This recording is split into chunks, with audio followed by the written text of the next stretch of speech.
Heed well, listeners, for this world is darkness and pain.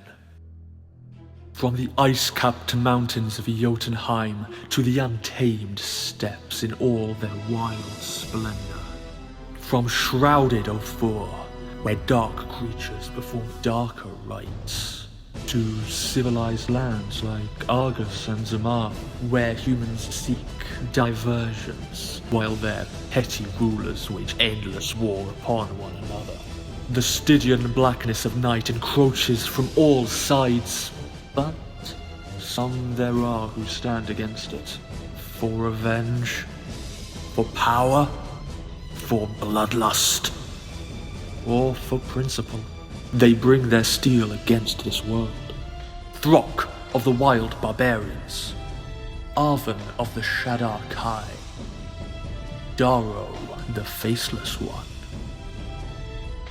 and Raylan, the Promised One, Herald of Zalios.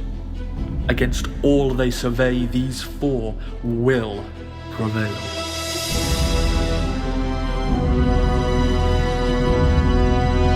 Or they will perish.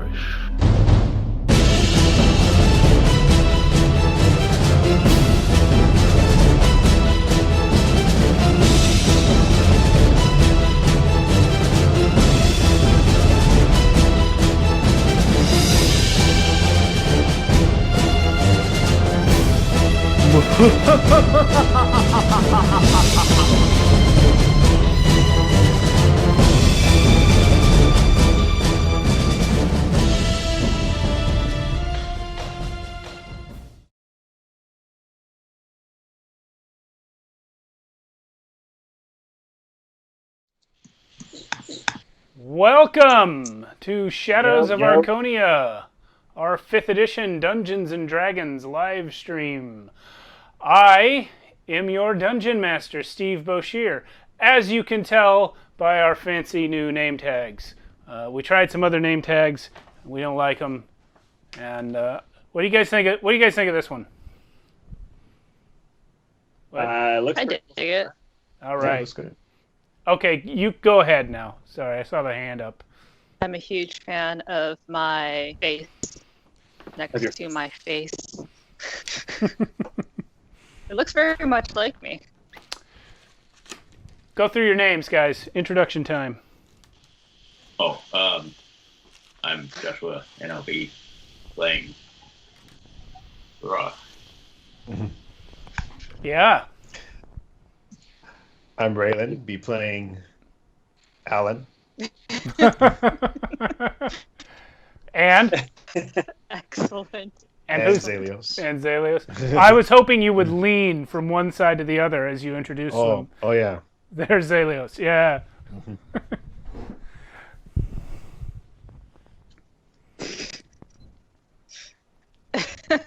Next.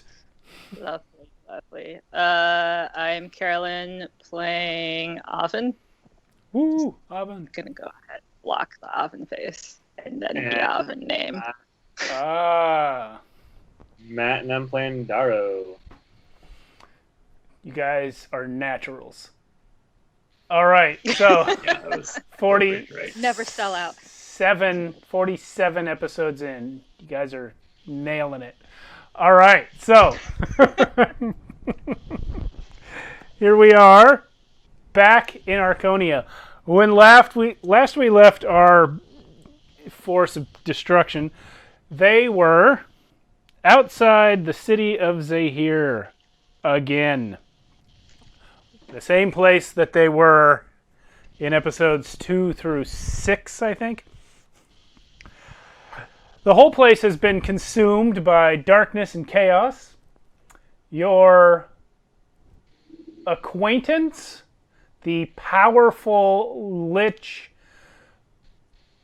being Abraxiel, who is a former mind flayer and is now something beyond your kin, is here. And he is using his massive abilities to try and restrain the entire horde of other mind flayers, evil mind flayers, and their their enslaved monsters within the city. Abraxiel is holding them all back behind the walls using his powers, but it's a constant struggle. You guys saw him battling to maintain it, and that's about all he can do.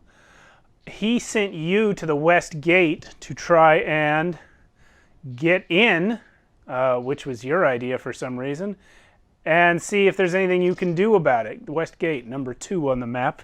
I've altered the map a little from last week. I was hoping to make it easier to read. So yeah, you guys are near number 2, outside the gate.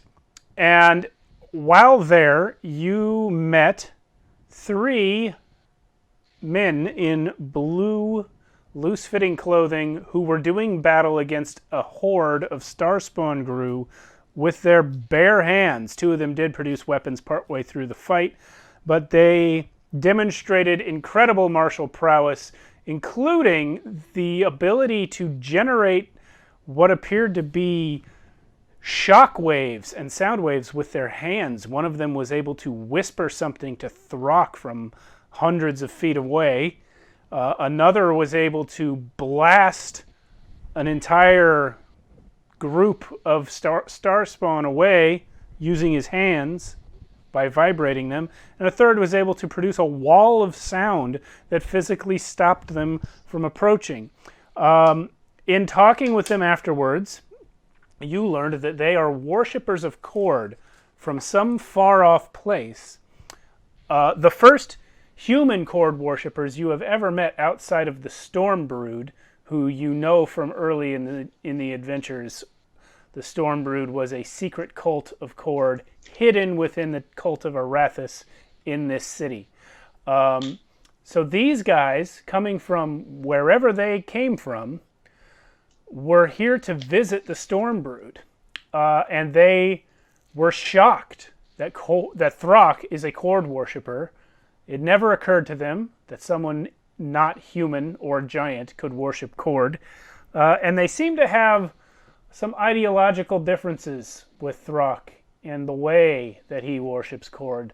But since you guys met by teaming up on the same side of a fight, they are willing to give you the benefit of the doubt for now. And when last we left, you were discussing with them the possibility of all 7 of you going into the city together and trying to something.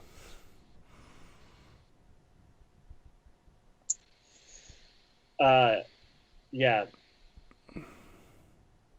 That was the plan.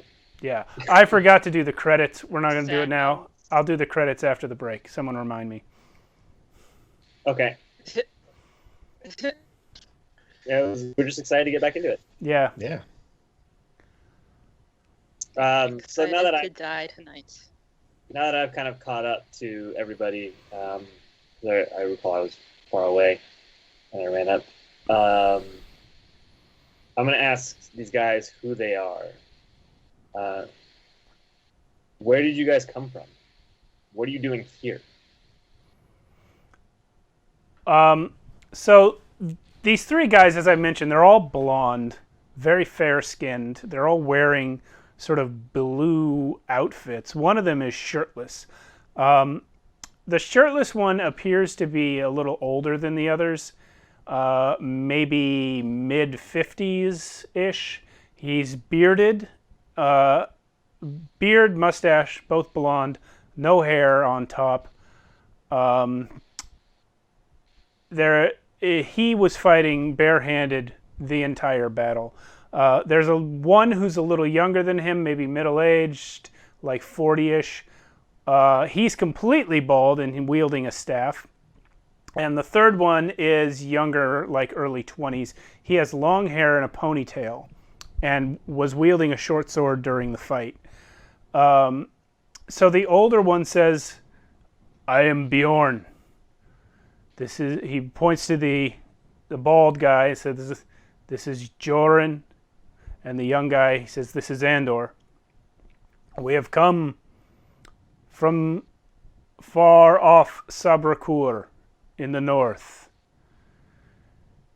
We were on a mission of fellowship with our brothers in the storm brood here in Zahir. We did not expect to find it in this state, and we did not expect to battle monsters when we arrived. We thank you for your assistance, and we must discuss amongst ourselves whether we are going to continue into the city with you. Okay. One more quick question. What were those skills you were using to fight the horde? They look uncomfortable at that. And Andor, the young one, actually starts to say, "Do not ask such questions." But Bjorn silences him with a hand and says, "Had you not come upon us already in battle, you would never have seen those things. We would take it as a personal favor if you did not ask questions about it." I'm going to look at Raylan and Avon and then back at these guys. Suit yourself. Thank you.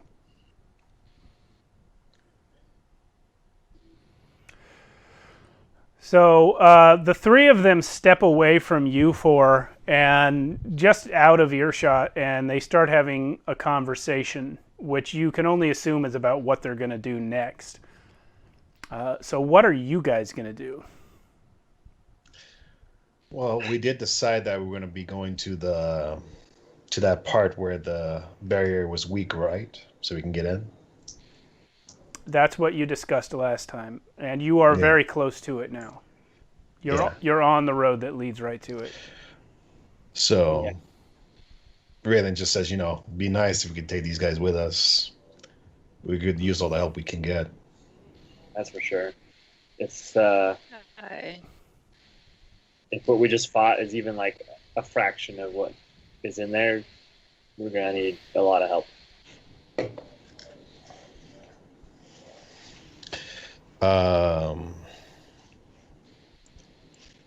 Dara, you used to have like that stone that can make you go back to the castle, right? Yes. It's a necklace. It was an amulet. And it can only take one, right? Yeah. Mm-hmm. And is it a one-way thing, or could you come back right away? It's a one-way thing. I could come back by jumping through the portal again, but I can't go directly into the city with the portal. I'd have to back out here again, come back in. Really, the point of having this amulet is so that I can drop a rope down or something for you guys to climb up. Mm-hmm. Gotcha. All right, well. Was reacting over the city, there's a good chance the amulet might not work in there.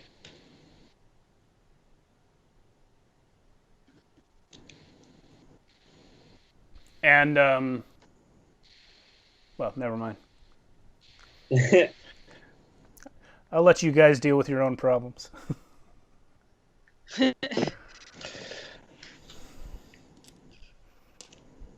I am a little worried to go in there, but we should fix what we caused, right? Don't let's say we. I was not a part of this problem. Well, this was caused because we were saving you. So technically it was you. Yeah. If it wasn't for you, we would have never gone here. Hey, there's no reason to blame each other. This is beyond all of our understanding, and if we didn't have to save her in the first place, this wouldn't have happened. So, what did our friend say? Or did he needed us to go in, right? Or did he? I don't know. There was a lot of stuff. We don't really have a plan beyond getting in. Yeah. I guess Our we go. plan is a suicide mission. We go to. Well, where we have to get in and stop what's ever causing this evil smash to spread. Plug the hole if we can. Yeah.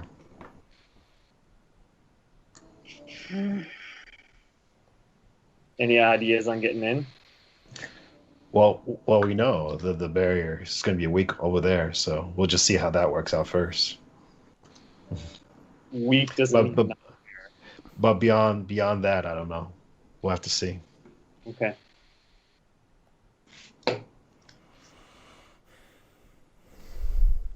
I don't think it'd be too hard to get in. It's the getting out that's the problem. Yeah. Getting in is fine. I'm gonna look back at the dudes, see if they're still talking. They're just finishing up as you turn to them, and they come over to you, and the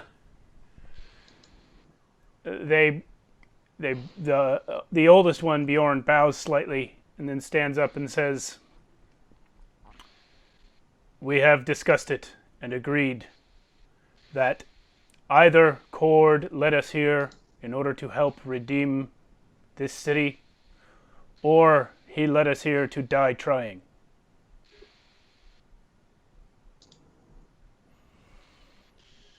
So that means you're with us.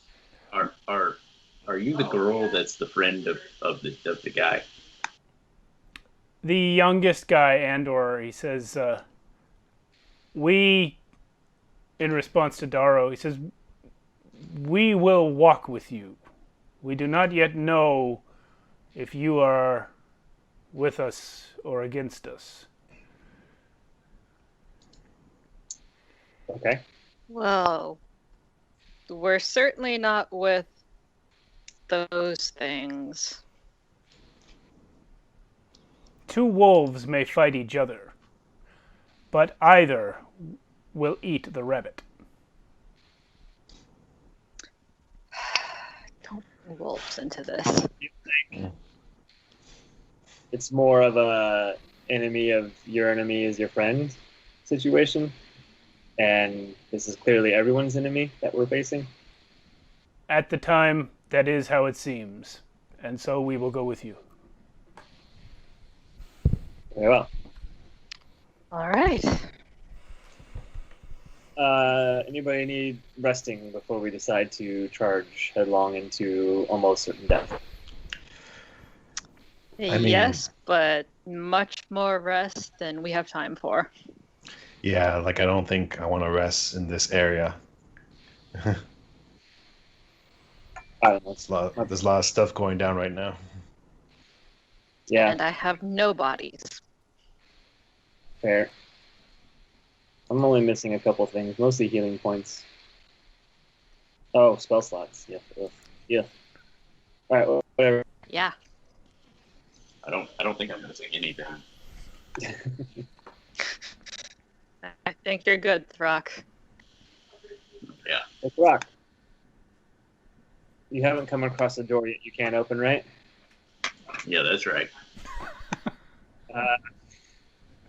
Get us through that wall right there, pointing to the barrier. It's a couple blocks from where you are.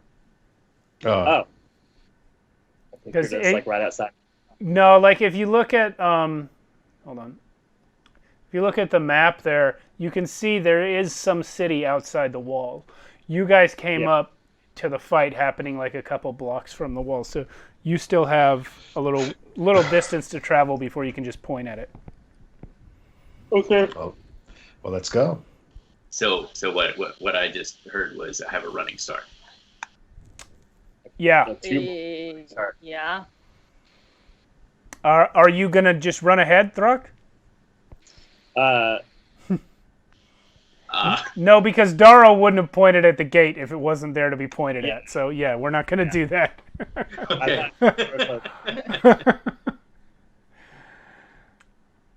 But we walk. That was And close. we can have a running head start when we're much closer.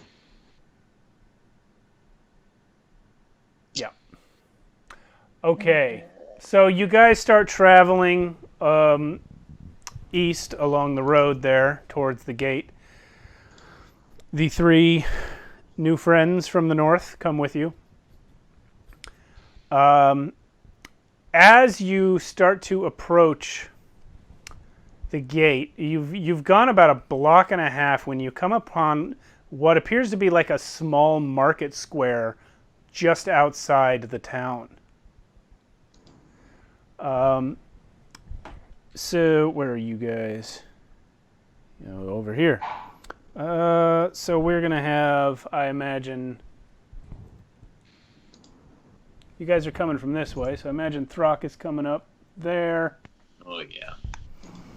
And who's next? Town. I definitely walk next to Throck, or behind him. Behind Throck. Next to / behind. Raylan, you're in Zalios form, are you? I don't recall. Zalios right now, yeah. Okay, and are you next? Or is it Oven next? I'm next. All right, so Oven will be behind. And then your friends. This is Bjorn. This is Joran. Whoops, what happened? I have turned on the map. There we go. And this is Endor. All right. So,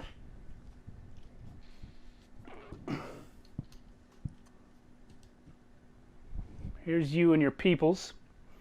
And in front of you is this square, kind of a market square. You see here, these are stalls where goods are sold, but there's nothing there right now. Obviously a well in the middle of the area. Over there is like a blacksmith's forge. I need to get my laser. Off that way, there's like a merchant's cart that's just been left out. The whole place is deserted. Did you say a well? Nope, didn't say that. Pretty sure I heard well. Do you even have to go right now? Could make myself go. Just think about a lot of rushing water. That never works for me. Do I smell any food? You cannot smell anything to eat over the horrific, acrid, oozing smell of rot. Okay. You smell a lot of things, but none of them make you want to put it in your mouth. How far out right now are we from Think. the wall? About half a block. You can see it from here. What have I done? Oh, I see. You are... you can't actually see very well from this camera angle, but right there between those buildings is like a corner that you can turn, because this road that you're on kind of ends, but you jut down that alleyway a little bit, and then you cut over that way towards the gate, and you're there. Okay. Before you do anything to the well, let me just take a look down inside. Okay. Maybe there's an underground avenue inside. You know how these wells can be sometimes. I mean, I could shoot some fire up in there. Sure. If it doesn't take any spell slots. Spell slots?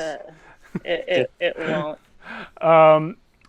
You guys start talking about shooting fire, and your monk friends are looking at you like, what?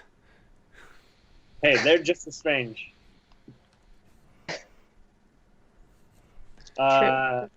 So I'm gonna walk up to the well and just peek down inside and try to look down and see what's going on. Okay. Just a moment. Wait, I actually want to see if I can lob this flame that I can produce. Okay, you look that up while Darrow approaches the well. And Throck's gonna bodyguard. Well, it but certainly doesn't say anything. What was that, Joshua? Throck's gonna bodyguard, but on the side of the merchant cart with like a death stare at the merchant cart, daring it to move. Alrighty. Of course he is. Throck believes the greatest threat is the cart. Yeah, So you don't know. You're going to be there? Well, Oh, my stomach keeps hitting the keyboard when I lean over. I'd say he is fully What'd you See? say? I mean, not incorrect. I said, given how we met, I would say that he's not necessarily incorrect. Yeah, you got a point. Darrow, when you look in there, make a wisdom saving throw. Oh, okay. That's not what I was expecting. I was expecting like a perception check. Wisdom save. 16. Okay, you see nothing but darkness, but as soon as you look in, you hear this horrible sound as of dozens of misshapen mouths suddenly starting to yammer gibberish incoherently at the same time. And as you stare into this darkness right in front of your face, this oozing creature of flesh and eyes and blood and mouths and teeth comes shooting up the well and climbs out. Roll for initiative. Yeah, you should have peed. All right. Yep. Yep.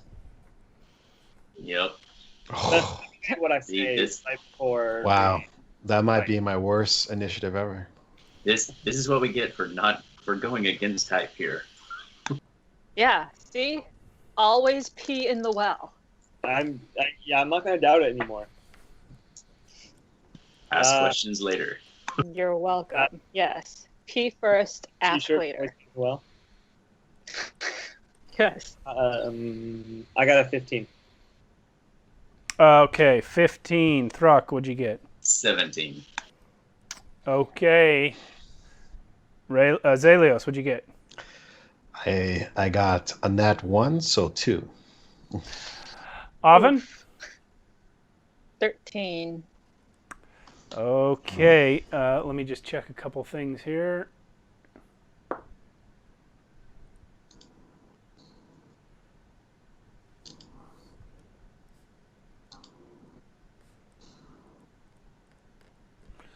And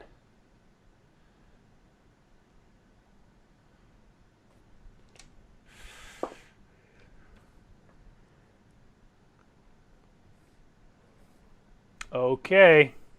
So tired. So the first person is Thruck. Well, Boop.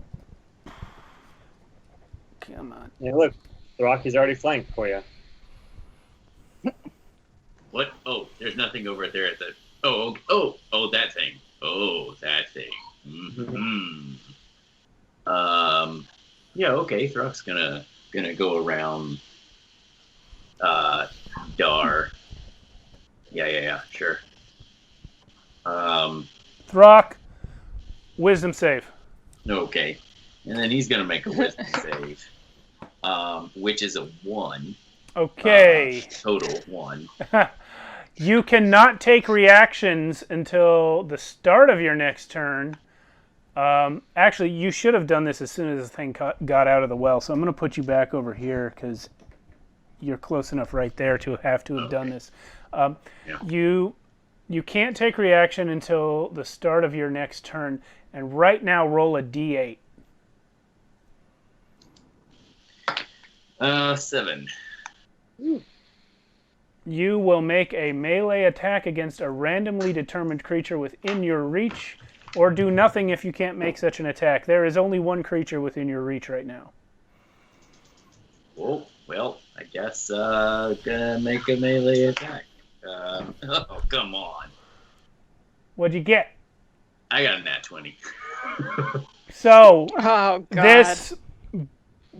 this blob of blood, eyes, flesh, and mouths comes screaming and gibbering out of the well. And Throck is so overcome by the insanity of the thing that he turns and swings his maul at Daro. What happens, Daro? I'm gonna use Unsettling Visage to give him disadvantage. Yo, good job. Oh, yeah, that's good. Yeah. Okay. Oh, okay. Yeah. I'm like caught off guard, and it sort of makes me Well, shift. see, it's still a 27 to hit. So. I mean, you still hit me, but it's not a crit, so. Yeah.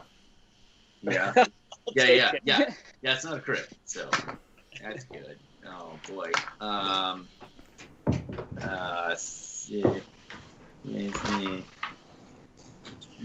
14. Yeah, 14 points of bludgeoning damage. Yeah, not bad. Okay. Now, is that what That's your what was turn. that's my turn. Okay. Yeah, you My rolled turn that. is- You rolled that d8 to see what you do on your turn. Right. Yep. Okay. All right. So that's what happens. Yeah. Next, you hear a sound as of something very squishy and very large being pushed through a hole a little too small for it, but you can't tell which direction it's coming from. And then it is Daro's turn. Wait, so the squishy net, he's the only one that heard it? Or did we all hear You it? all heard it, Oh, but okay. now it's your turn, Daro. And you are still hearing the yammering noise. So again, you're starting your turn here, so you have to make that wisdom save. Another one? Okay. Yeah. All right. Okay. All right. Well, wisdom save first. 17. Okay, you pass. So you hear this gibbering noise coming from the creature, if it is a creature and not just an accidentally alive pile of poo. And it does strain your mind, but you've had enough mind-straining experiences today that you're able to shake this one off. Yep. I mean, not just today, like, this whole journey. Yeah, well, you still have, I think, 3 madness cards Yep. that we drew last time because you haven't rested yet. Yep. So, yeah, this is, you don't get one for this. Great. I'm going to move, after... I don't know what's going on with Rock, so I'm going to move to the other side of the creature to put him and me and him between it. Okay.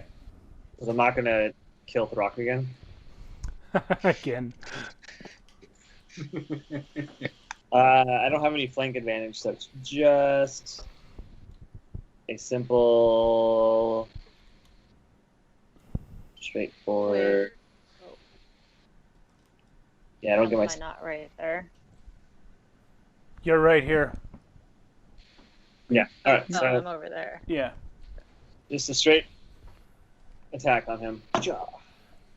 Oh, jeez, it's terrible. 11 to hit. Yeah, that's a hit, actually. Oh, alrighty. All right. I mean, I'll take it. Yeah. Win. Wow. So I wasn't kidding about these bad rolls today. 5 damage. Piercing. Okay. He accepts your 5 damage. I would have done more, but, I was recovering from being hit by a maul. Yeah, sorry about that. Not gonna It's different. not gonna try to undo it, but Hero's Feast gives us advantage on Wisdom. Oh, okay. That would have been so useful Yeah. for you. I mean, Yeah. your Hero's Feast is probably half Well. used up at this point, but pretty soon, like, I don't know, you guys spent a good half a day after you ate the Hero's Feast, so you've got some time left on it. I feel like a long rest or something, it would be gone. Yeah, and now Daro, I should have had you do this at the start of your turn, but go ahead and make a Strength saving throw. Oh, strength as well. Okay. Yeah, there's two things going on here. Oh, jeez. This one Throck would not have had to make, because you have to be even closer to do this one. Of course, wisdom and strength are my only two that don't have any bump. Still 17. Okay. So what you experience as you move around this thing is that the ground around it, where it's standing, is like soft and doughy. Like something about this creature's very presence is turning the ground into like uncooked bread dough. And it's difficult to move on. In fact, had you had to spend double movement just to get around him. Had you failed that strength save, you would have not been able to move at all. Oh. That's why I was supposed to have you do it at the start. But yeah, so offhand, bonus action. Might as well. yeah, do your thing. 11. Oh, where's my offhand? Ah, here you go. 18. Hit. Yeah. So a little 1d4. 5. Piercing. Epic. So I did Epic. 5. All right. Yeah, you got him. It'll get better. Oven, what have you? Yeah, I thought I was closer, so this is even better. I'm just gonna moonbeam the sucker. Okay. Hold on. I've got something new for you. How Ooh. what is the radius of moonbeam? Never mind, I got it. 5. Oh. There's your How did you moonbeam. know that's where she wanted it? I have a whole package of spell effect markers that I got a few weeks ago, and this is our first chance to use them. Nice. Oh, that's a cute teacup, Carolyn. Thank you. I got it for Christmas. All right, so your moonbeam, what do I do? You are going to go ahead and do a con save. And is it a shape changer? Because if so, it It does is it with not. disadvantage. It doesn't exactly have even a one shape. It's kind of no shape. It got a 14. Okay, so in that case, it takes half of 13. We're coming out with the big guns today. Well, I'm all out of level. I'm sorry. It 3 takes half of. slots, so 13 Okay. radiant damage. Cool. So it gets burned by the moonbeam and does not care for it. What else you got?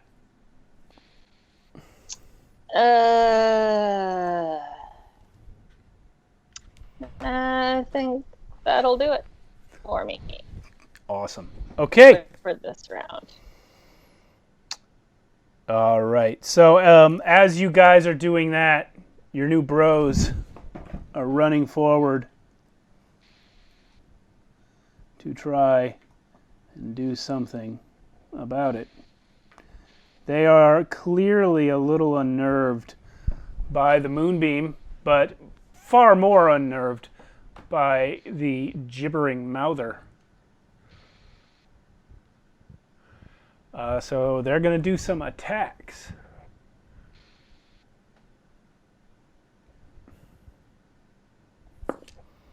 First one whiffs. This is Bjorn attacking.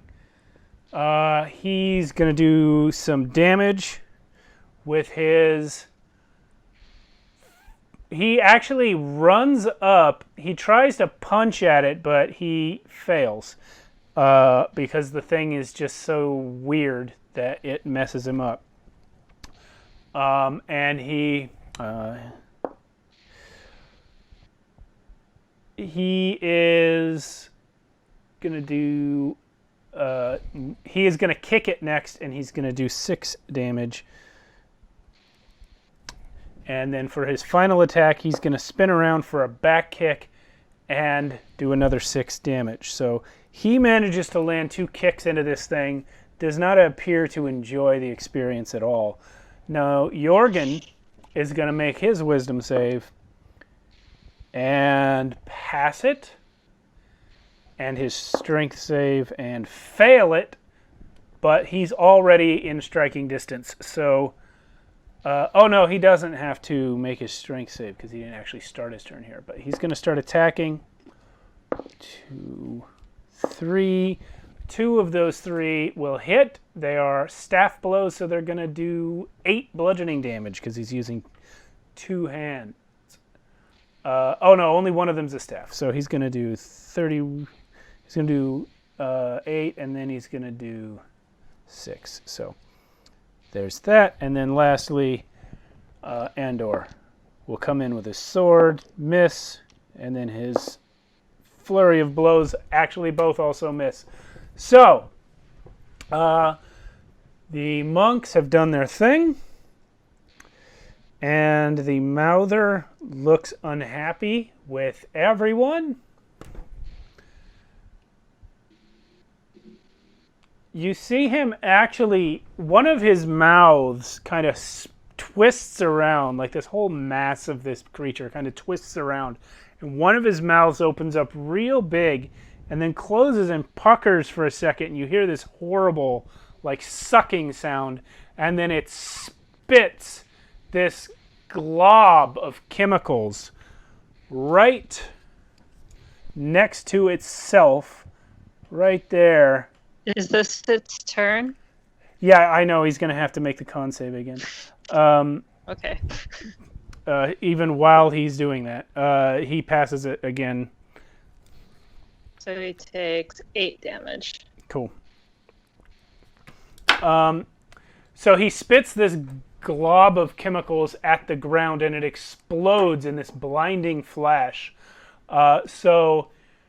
everyone within 5 feet, which is actually just Andor and Jorgen, is going to have to make a dex save. Fortunately, they are monks, and nothing happens to them. So, thank goodness. Yeah, so that's its turn. Zelios, at last.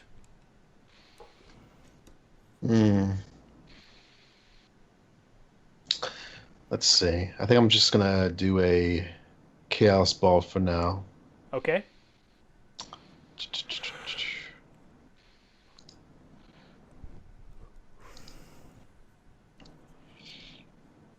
$21 to hit. It hits. Okay. And it's gonna be 14 oh no, sorry. 14. It doesn't roll this. Oh, come on.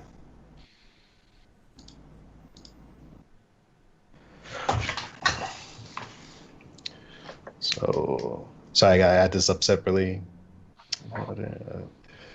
So, 22 damage. Okay.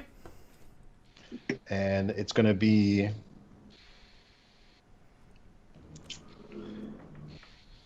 it's going to be fire damage. Fire damage. Okay, so this ball of chaotic energy comes flying from your position straight between Jorgen and Andor there, even as they are dodging this light ball that's coming at them. And the fire enters the moonbeam, and as it passes through the perimeter of the moonbeam, the fire, the chaos bolt actually expands around this creature into the shape of the moonbeam itself, and all this flame just burns everything inside the beam, and it is dead. Nice, nice. Ooh, Good job. chaos. However, as it dies, you see something come squelching out from between those two buildings right there. Mm-hmm. Ooh. Throck, it's your turn. What is that? It is black, it is ooze, and it is ginormous.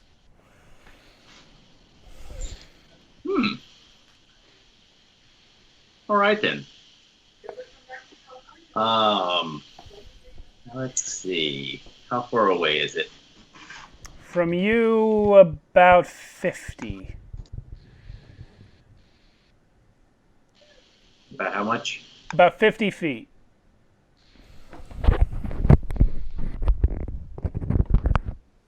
All right.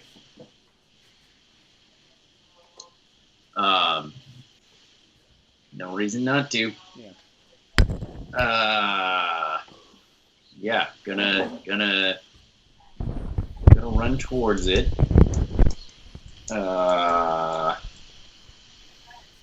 Let's see.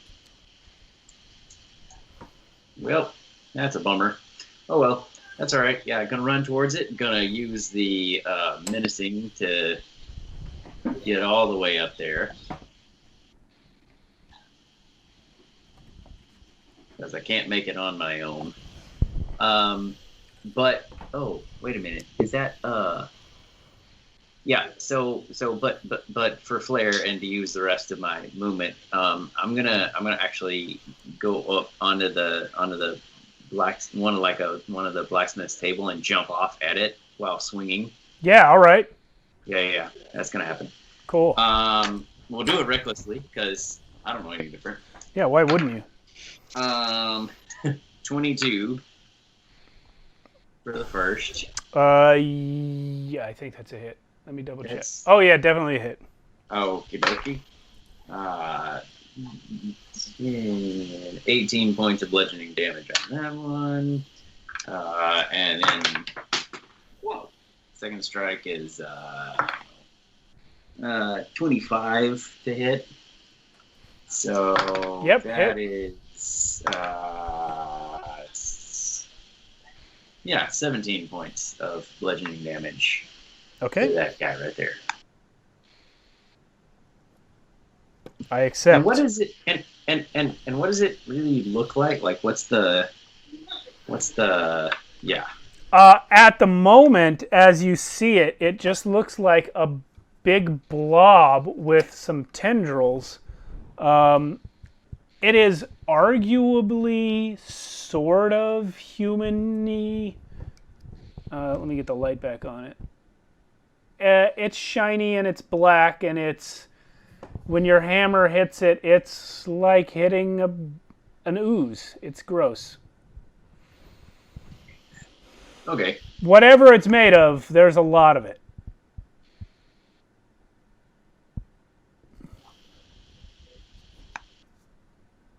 All right. That's all I got. Okay.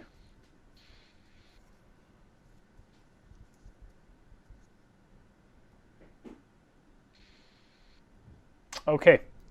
You're waiting for me to say whose turn it is. It's... Oh, it is this... Actually, Yeah. What? I'm gonna yell at Darrow to move out of the way of the moonbeam. Okay. It's not Darrow's turn, though. Yes, I know. It is But- the Black Maw's turn. And it is going to take its gigantic arm there and just slap the crap out of Throck with it. Sure. That is 21 to hit. Yeah, that is. Will you please take 22 bludgeoning damage plus 9 acid damage?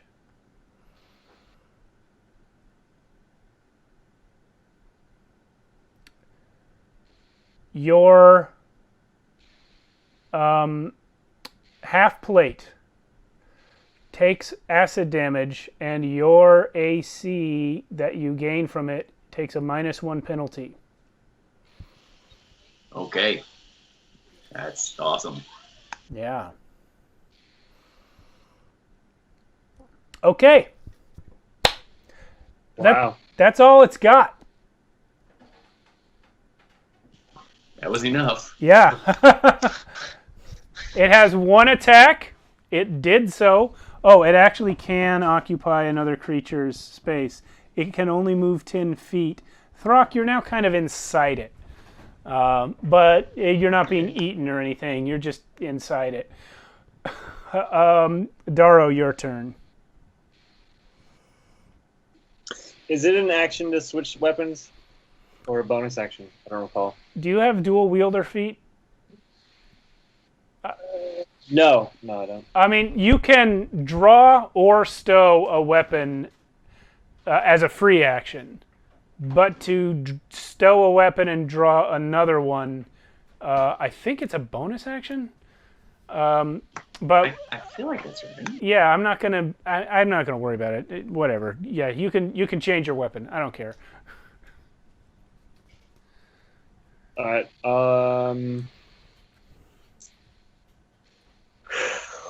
All right.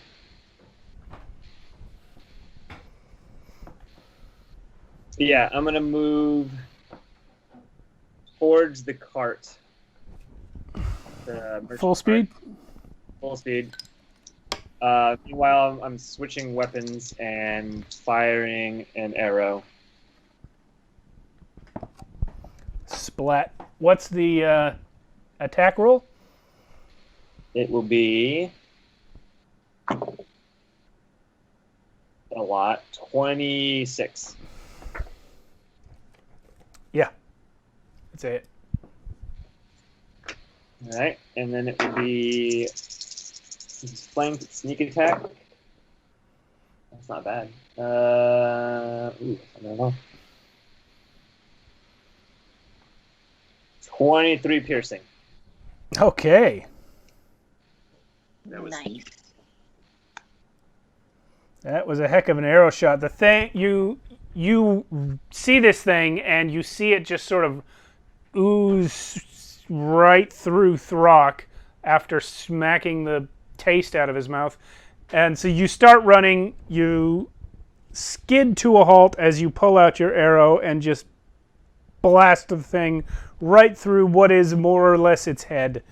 And you do see that the outside of the ooze seems to have some sort of thin skin-ish like thing to it, and so now there is ooze leaking out of the ooze where your arrow went through.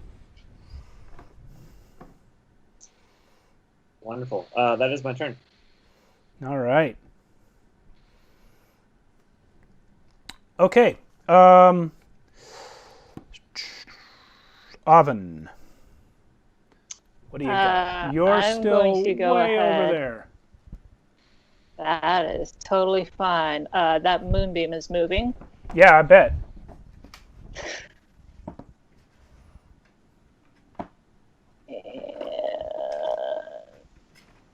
And There we go. can't do it. He's beamed. He doesn't take damage He- till his turn, though, right? No, that's not actually the case. So he'll take the double damage, I think. So when I move it, and I think. Is it one of those first time creature enters? And So on its turn? Yeah. So when a creature enters the spell's area for the first time on a turn, or starts its turn there. Yeah. Now So- I heard recently that the official ruling is you moving the beam doesn't count as it entering the area. It's the opposite. But I've never played it that way, and I'm not going to change now. So I will have him roll a con save. 18. Okay, I will roll my dice.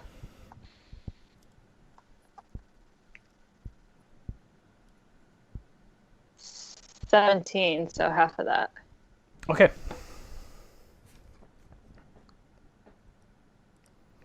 He is burned. Anything else?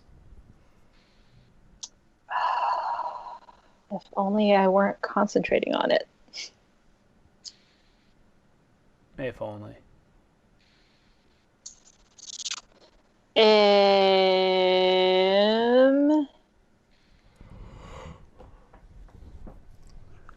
Actually, yeah. I'm going to go ahead. 2d4 plus 2. And use Healing Word on Throck for 9. Which doesn't do anything, but you know. Yeah, no. Yeah. Okay. That could be the life of death. Okay. Before What? Side note, I just noticed that my label says I'm level 9. I'm only level 3 paladin. No, it should say 3. Doesn't it say 3? It's probably just so small it's hard to read. Oh, it said... Oh, I see what you mean. Yeah. It says just Paladin 4. Just future thing we can fix yeah. later. Deal with it later. 4 levels up tonight and we're good, you know? Yeah. Yeah, there we go. Hint, hint. Just a moment, though.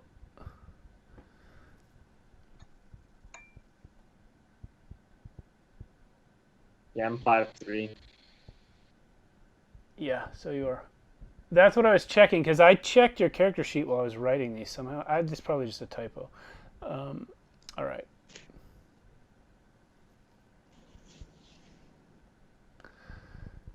Cool.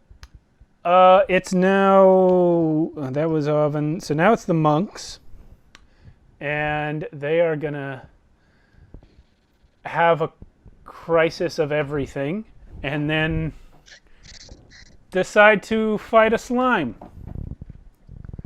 So here comes Andor. He is going to sword this thing. Miss. Oh, no, wait. This thing's AC sucks. Yeah, he hits. It's going to be 6.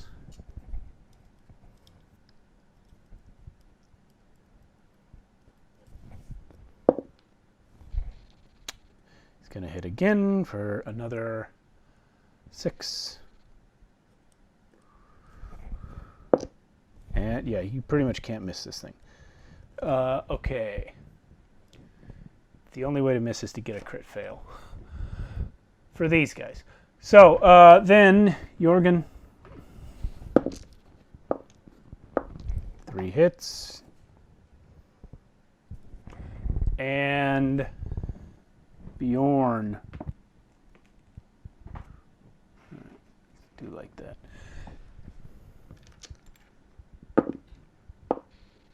3 hits. Okay. That's them. And as soon as they finish, you guys hear the sound of people. One of them comes out of the cart right behind Darrow. Ah. I know. Good job.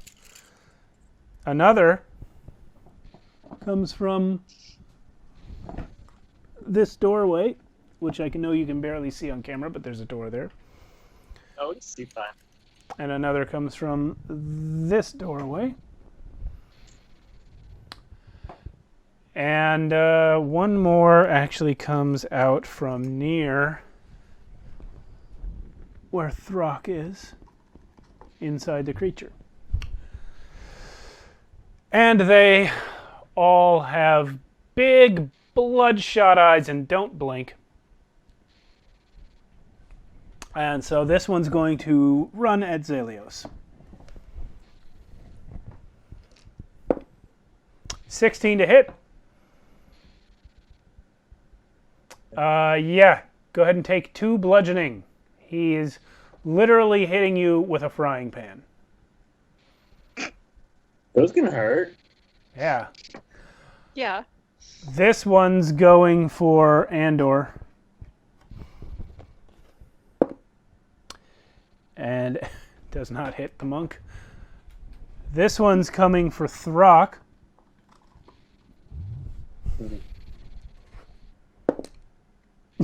21. Yep, that hits. 2 bludgeoning. Okay. It's literally a table leg. You gotta do what you gotta do. And this guy's coming up behind Daro for 16 to hit. Miss. Okay, well, a rolling pin swings right over your head. You dodge it instinctively. And as these guys attack, Andor, deftly dodges out of the way and yells, "These people! They must be taken over!" And Bjorn says, "Do not harm them! They know not what they do!" At which point, another round of gibbering noises comes out of the well. Oh, goody. Yeah. Yeah, this is a fun one. I like this one. We're back at the top of the round with Throck. Wait. I think you skipped me. Did I? Oh, I'm sorry. It's because you're a chaos 2. gone. Anything under 3 counts as a 0 to me. Go ahead, Zelios.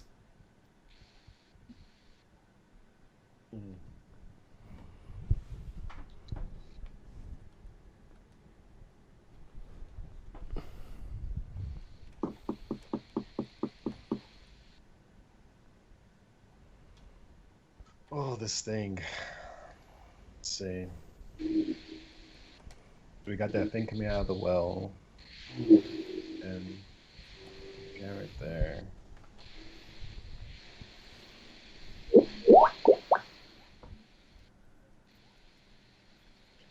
Oh. So I'm gonna try to move away from the person that's hitting me, the pedestrian. Okay, you're going to provoke an opportunity attack. How far are you going to move? I want to try to get into a line where I could hit the well and the monster at the same time. Okay, I don't think you have the speed to get all the way to that, but you can get most of the way to it. Mm-hmm.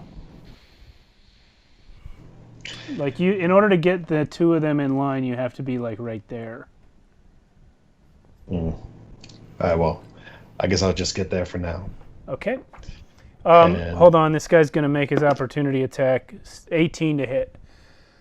Yep. Okay, that frying pan clangs you on the wing as you go by for another 2 bludgeoning. All right.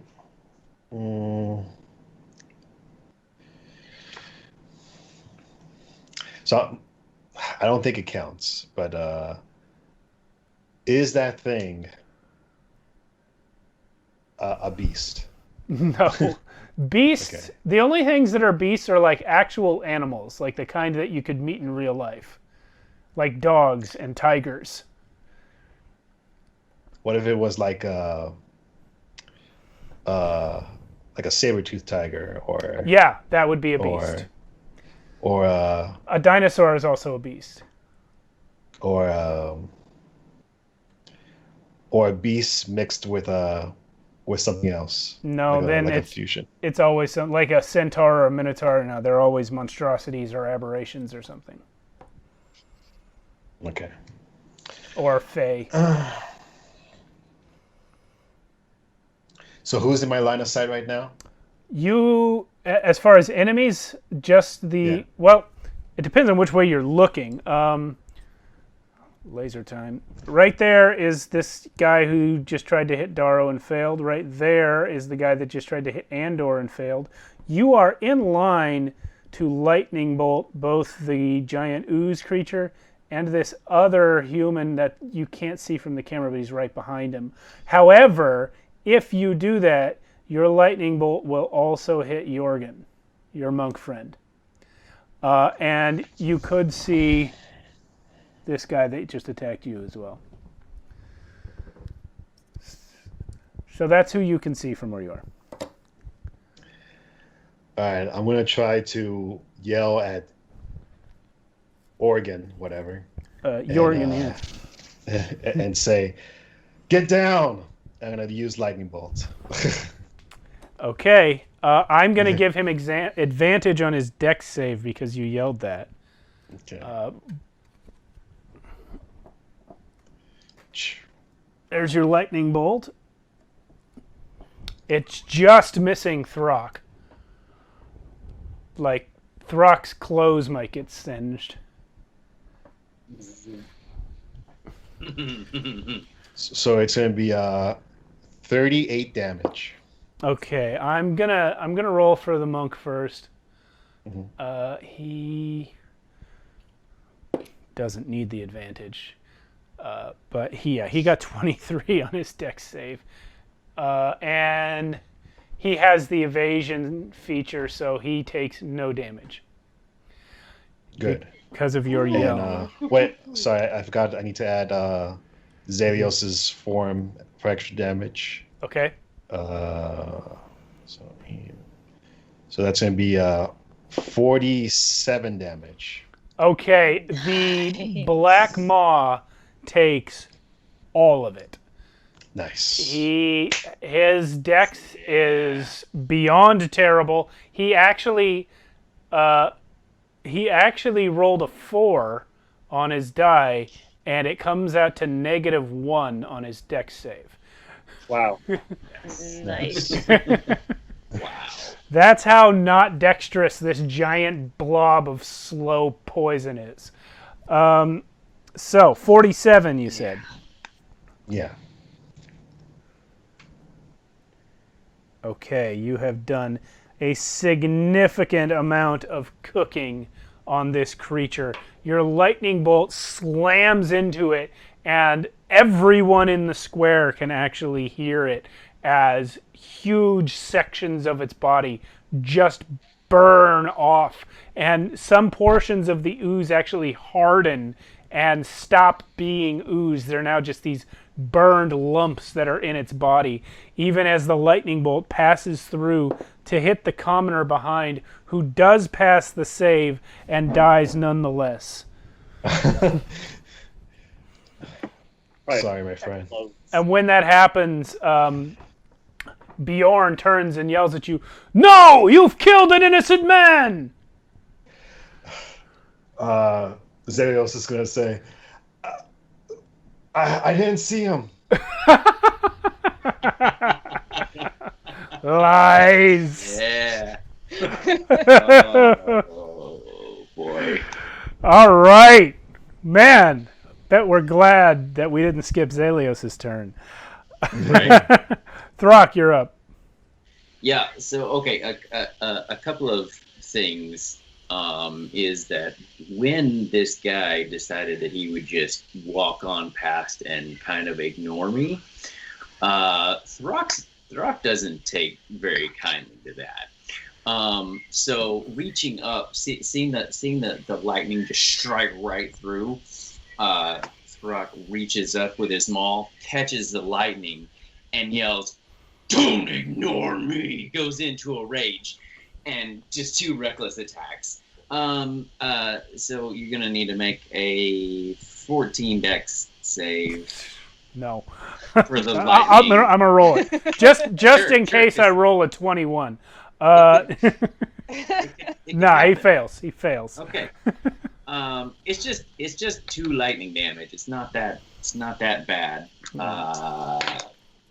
So yeah. 2 less hit Um, points than he had a second ago. Right. Yeah. 26 to hit on the first strike. Yeah, you got him. That is 18 points of bludgeoning damage. Yeah, this is like swinging your hammer at a lake. You're not gonna miss. Yeah, I'm just yeah. Yeah, 17 to hit on the next one, Hit. and that's gonna be 20 points of bludgeoning damage then on that attack.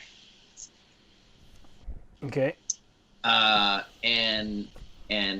I'll use all of the movement that I need to push through the monstrous thing and come out the front of it and just look up at it. Okay. So you do so, and as you come pushing out, your eyes huge and crackling with electrical energy, and the maul in your hands vibrating with the power of the storm, you push out right between Jorgen and Bjorn. And they are just in shock as they see you come out, like quivering with the storm itself and unleashing its fury on this creature. Their jaws are just agape at you, manifesting the power of the storm right in front of them. And that is going to be your turn. The ooze thing looks down in whatever way that it can look without eyes. It kind of bends down, I suppose. And it swings that giant hand again. Directly at Throck. Sure. 19 to hit. Yeah, that hits. 22 bludgeoning. Which gets halved, I know. And then 9 acid. And once again, your half plate loses a point of AC. If the AC of your half plate, if the penalty ever reduces that to 10, to 10 AC, the armor is completely destroyed. No, I mean we're down. Wait, so it dropped it 2 points now. Yeah, what was the armor's calculation to begin with from the half plate? 15. So my armor was 17. It did 15 plus 2 of the dex. So I don't. Hold on, I'll check it out. It's probably then. Because it's not your total AC that matters. It's No. the Right, calculation of the half plate itself. Is it unarmored as 10? Is that right? Yeah. So okay, yeah, half plate makes it So it's 15 5 plus dex for- modifier. Yeah. Yeah. Okay. So, and it's lost 2 out of 5. Yeah. Gotcha. Okay. Yeah. I mean, duh, throw out dumb things. Yeah. Okay. Yeah. So it's basically it's giving you 17, right? Because it's 15. It's giving me 15. Well, it's 15 plus 2, so whatever your dex Right. is. Right. Yeah, because dex is 2. Yeah. So you'll have to get hit 7 times for this thing to stop working. Yeah. Okay. All right. That is all it can do for attacks, and it's just gonna push right into all 3 of you. And it's actually turning as it goes, so it's not going to hit Bjorn, but it's going to hit Throck and Jorgen. And you guys are just inside it now. And it seems to be rolling towards this general area over here.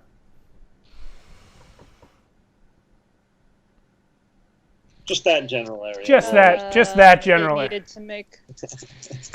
need to make that con save, though. Yeah, you're right. The moonbeam token is completely under the miniature. It failed. 12 damage. Okay. This thing is looking really cooked at this point.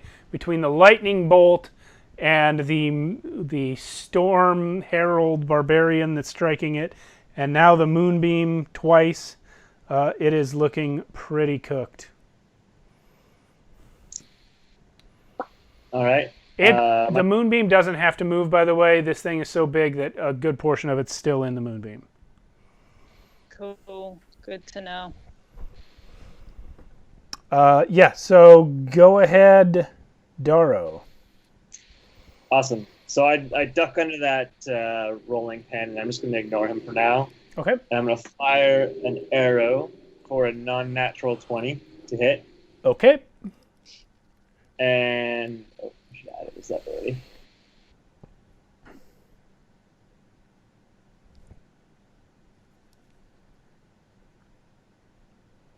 For 22 piercing. Nice.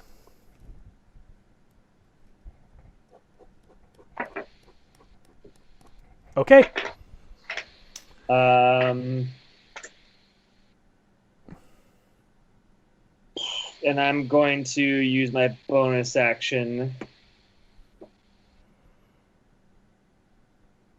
How messed up do you look, Rock?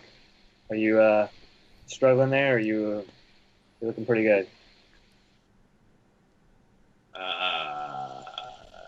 I mean, you see me look better, but I'm not like awful. All right. I'm gonna save my spell slot then. That's all. I can't see the chat. Is anyone in the chat today?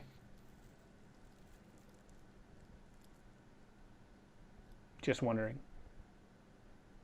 What? I said I can't see the chat. Is anyone in it today? No. No. No Canuck.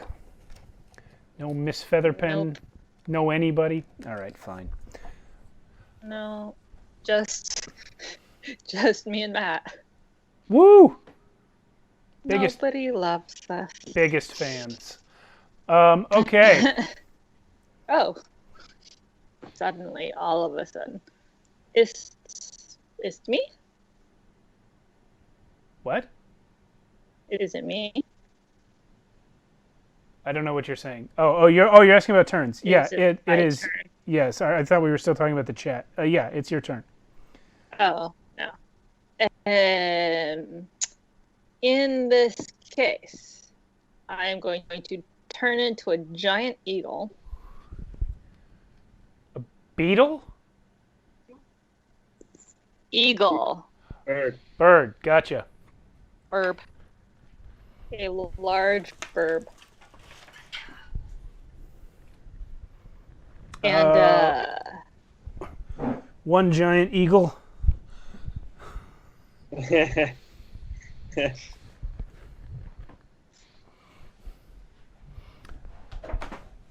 Alan's really breaking up there. Yeah, you look like you're. yeah. He looks like Partier. he looks like he's in Real Player from the 90s. It's funny. There's like two of him. Yeah, it's There's an crazy. old version and a new version. Well, Wow. there's just so many people in there. Yeah. Wow, Alan. He's cyberpunk, he's body horror, he's psychological horror, he's everything. Yeah. All right. Wow. All So, the weird colors. what is the giant eagle doing? The giant eagle is gonna go ahead and fly to the guy that was attacking Zalios.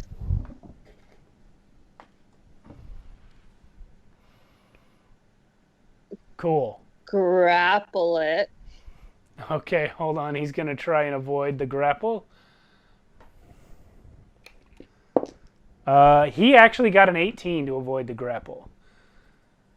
Damn, because I rolled a 17. Well, he saw All right, your well- giant eagle butt coming and moved out of the way.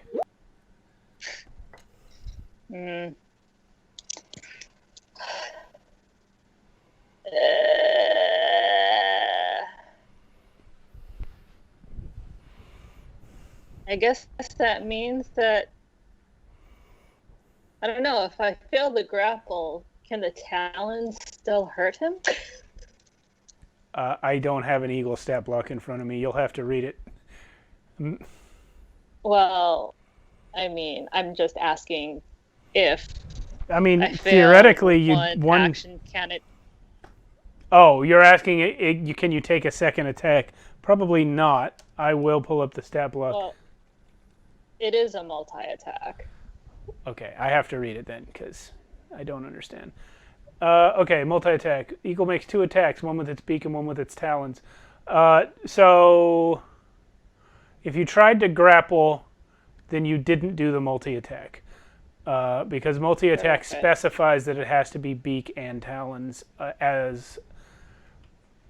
Well, no. I'm gonna rule differently on that, because a grapple is a type of melee weapon attack, so if you used your talons, then you did an attack with your talons. So no, the talons cannot still hurt him, but the beak can. Okay. Well, screw it. Let's do that. All right. I was really just hoping to move him, but, whatever. Poor dude. Hey, maybe you'll miss. 8, 8? 18 to hit. Oh. 18. Oh. Yeah, you got him.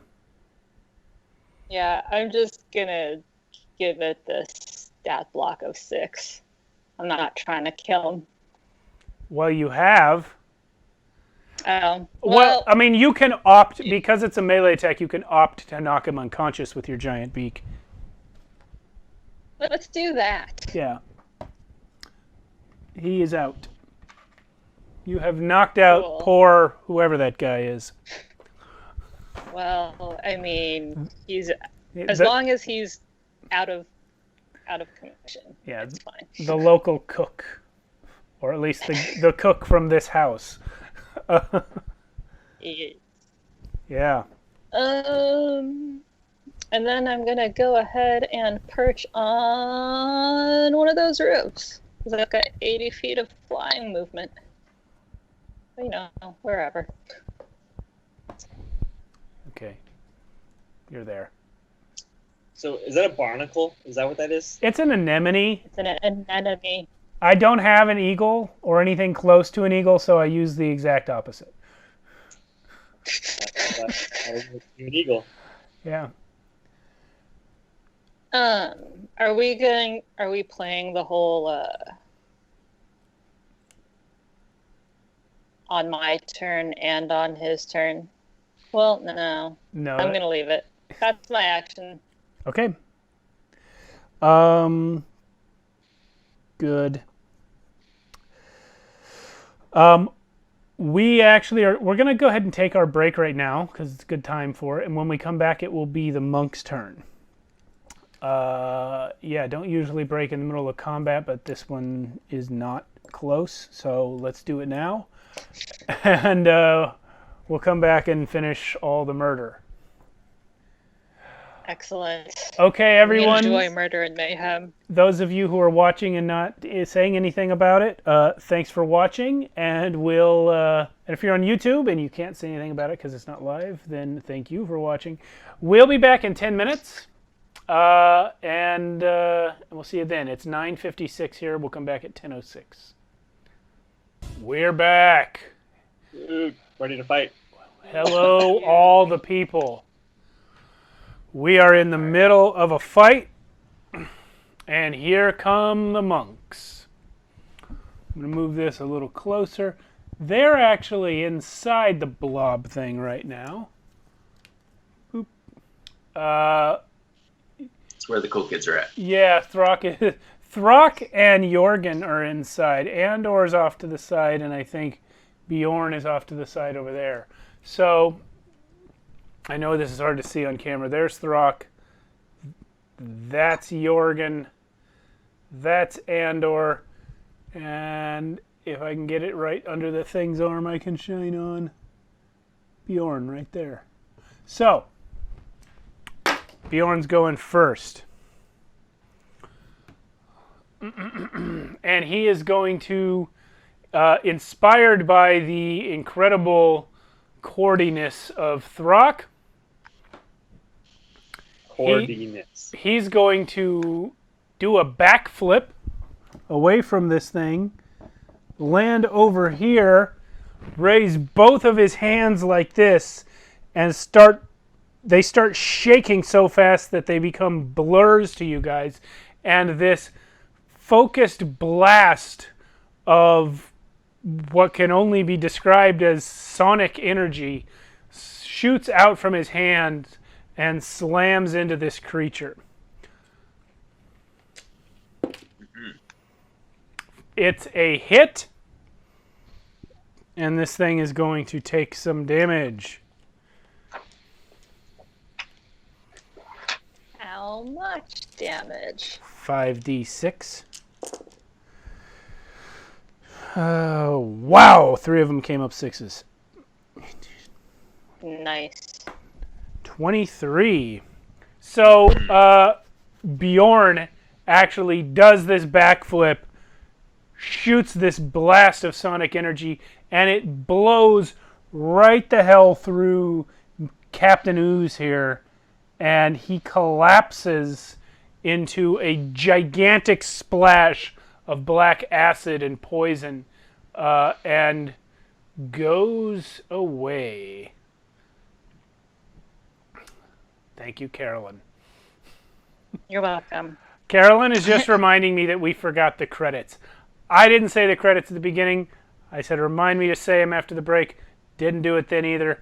If you're watching this on YouTube, the credits are going to be in the description below. They always are. Or you can watch the beginning of literally any other episode. It's always the same. Okay. Let's keep going. Yeah, you guys have just watched this thing splash away into nothingness. And as it does so, Jorgen here suddenly snaps his head around and looks at the well and says, "There's something coming." And then Andor, having nothing else to do, is going to just do a fancy spin kick as a distraction, and then come around and slam the back of his forearm into this guy's head and knock him unconscious. At which point, the commoners have their turn. Darrow, that guy's coming for you with an 18 to hit. It hits. Take 2 bludgeoning from that rolling pin. Okay. The other 2 commoners are knocked out and the 4th one's dead, so that's all.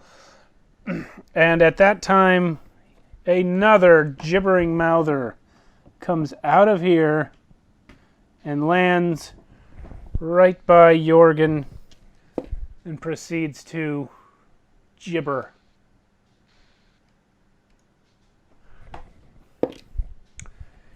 Does a bite attack. And whiffs it. Then he's going to do another spit attack over. It's going to be right... Oh, this thing came apart. It's going to be right between Throck and Bjorn there. Right there. So he spits this ball of chemicals right there, and it blasts into light, causing each of you, Throck and Bjorn, to make a dexterity saving throw. Okay.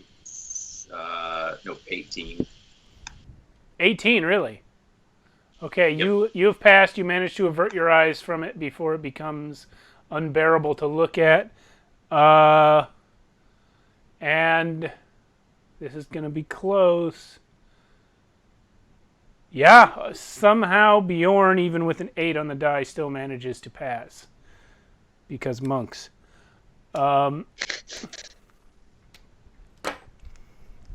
Yeah, so that's the Mouther's turn. And now it is time for you, Chaos Lord.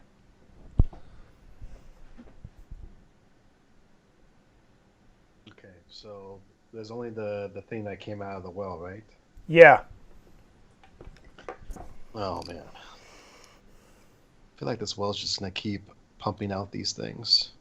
Well, I'm sorry. There is also Probably the one guy who's swinging a rolling pin at Daro's back. Hmm. Barely felt it. Hmm. Tis but a flesh wound. Your arm's Dang. off. I'm just gonna do a regular chaos bolt on that thing. Okay. So, two. It's gonna be 23 to hit. It's a hit. All right, and then 2. 16 damage. Oh, wow. Of what type? It's gonna be fire again. Okay, it gets burned pretty good. But it is still up. You see several of its eyes sizzle and pop as the fire hits it. But it has dozens more. All right, and that's all I do for now. All right. Cool. Throck, you're up. So Throck sees another thing. Throck goes to go smash another thing. Okay, you're actually right there. But because you are within 20 feet of it, you have to make that wisdom save. Yep, thought you might ask for that. It's an 18. You succeed. You also have to make a strength save. That one I don't know about.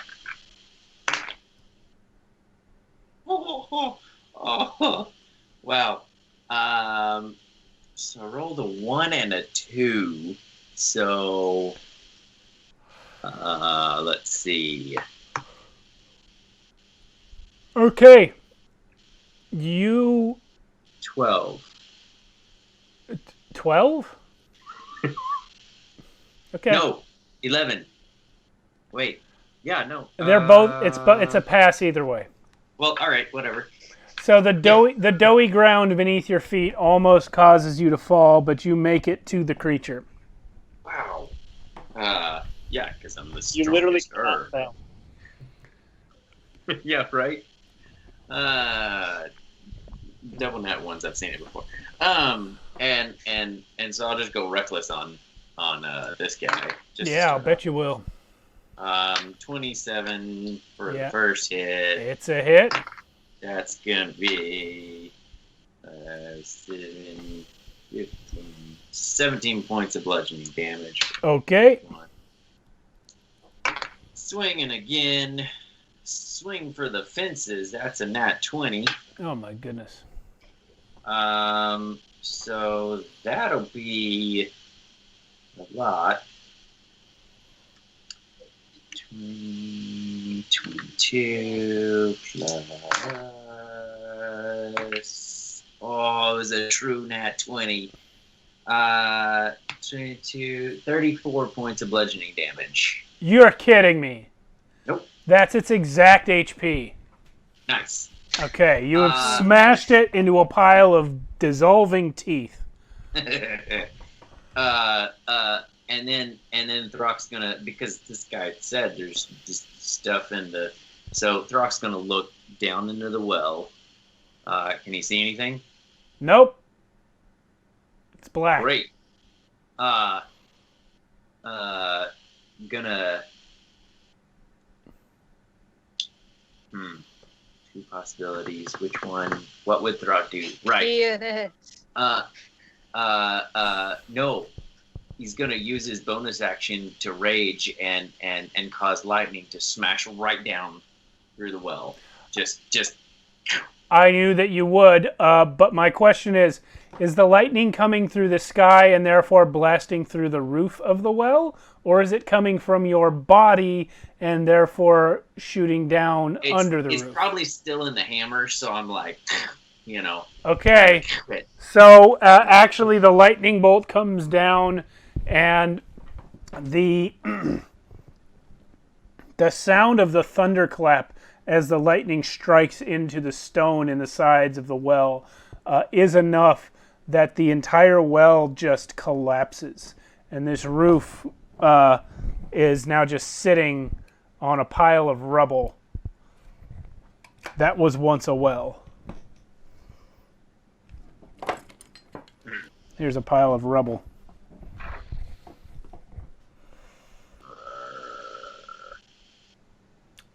That's all.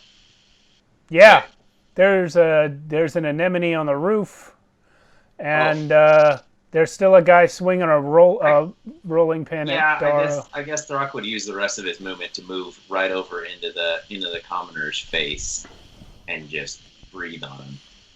Breathe on him, okay. Yeah, Throck. Halitosis. That intimidation. All right. Too bad he has no brain. So Darrow. Well, neither does Throck.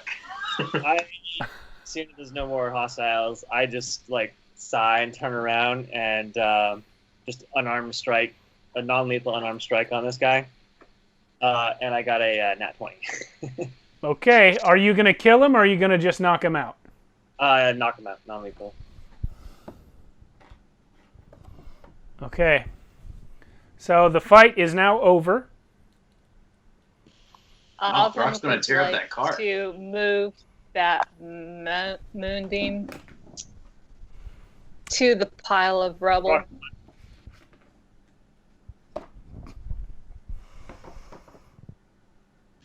That's the spirit. Well, the pile of rubble actually does sizzle, and you hear a sort of muffled, high-pitched cry, and smoke comes up from it, and then it goes silent. Cool, we're just going to leave that there. Are you still an anemone or what? I am still an anemone. Yes. Okay. Well, from your perch up there, you see something across Excellent. the square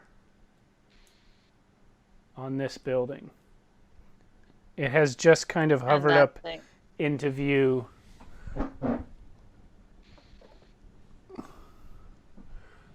going to give a little close-up of it here. It is a ball of tentacles with one giant eye in the middle. And you have seen one before. Now we're talking. Oh, no. Oh, no. The last time you saw one of these... Sounding the alarm. The last time you saw one of these was in the well. I wasn't there. I haven't seen it. Correct. Long time no see, old friend. But we don't remember, but you do remember now. It happened eventually. I forget how, but you guys all got your memories back, except for Darrow, who wasn't there to begin with. Do we see it yet, or is it just Oven? Just Oven. And it's not doing anything but floating there watching. And Oven is eagle screaming. Yeah. Okay. Zalios. Zalios, I need you to make a sanity saving throw.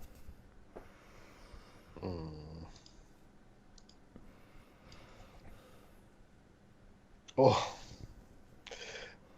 Can I use a luck? Yeah. Yeah, you can. That's I what haven't they're used for. a luck in a while, actually.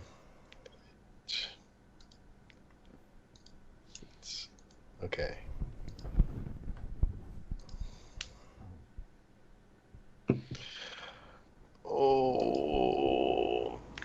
Well, that's gonna be a 4. Yeah. All right. So 2 things happen. First of all, roll a d10. Tell me your result. Okay. That was the better of the two. Yeah. Yeah, I rolled a 4 and a 3, and then my last roll was a 1. Yeah, no, I get So- it. It happened. What's your So I rolled the D10. And I got a 10. 4, 5, 6, 7, 8, 9, 10.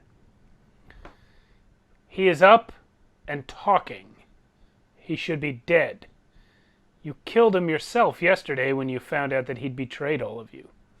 You even remember getting rid of the body. You can decide who that's referring to. Okay. Now, the second thing that happens is that you hear incredibly loudly in your mind the words, Akun Ra Zelios. And you feel drawn to look up at this creature who you now see as well. And when you look into its eye, you hear the thousands and thousands of voices saying, Akun Ra Zelios, come with us. We can grant you power. We can grant you control of this world.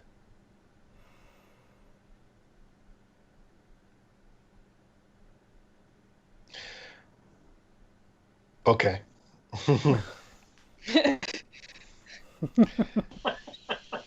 I enjoy that that's the reaction.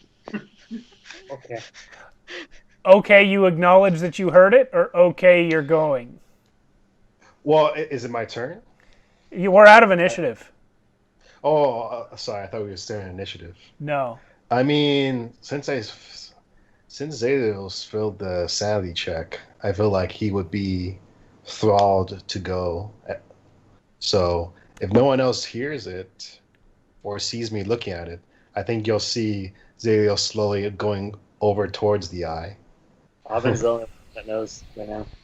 Yeah, Oven's been cawing at it or screeching at it this entire time. Yeah, Oven definitely sees you turn and look at it and definitely sees you walk towards it. But nobody else heard what you heard in your head. Nah, Throck's still rage crushing a cart. Oh, right. I forgot you were over here. Oven's gonna go ahead and move that moonbeam in its direction. How far can the moonbeam go? 30 feet? 60 feet. Oh, that's like on it. Yeah, it dashes quick right onto this thing.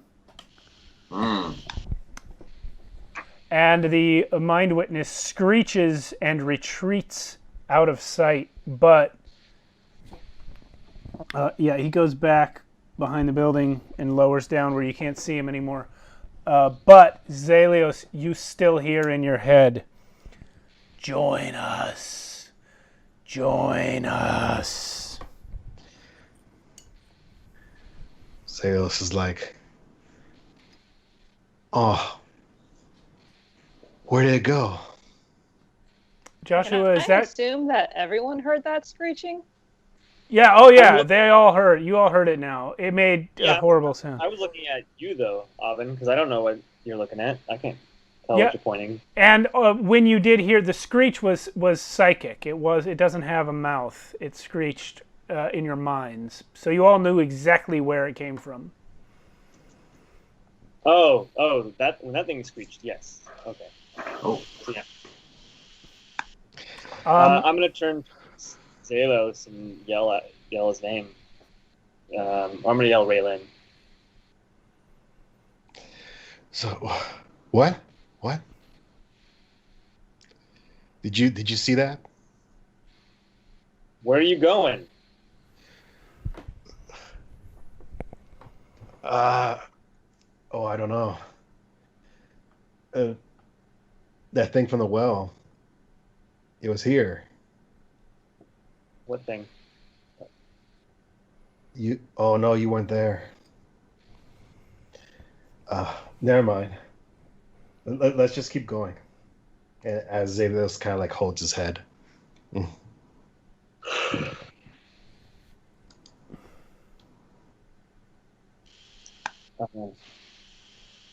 Yeah, I guess we should keep going. Throck, how you doing? Second. Hang on. I think it's dead. Yeah, it's gone. Yep. It is a pile of broken, splintered wood. Yep. Got it. Do you need some healing? Sure. Oy.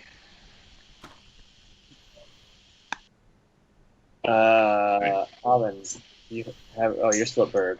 It's not gonna hurt my Yes. feelings, but I am still a bird.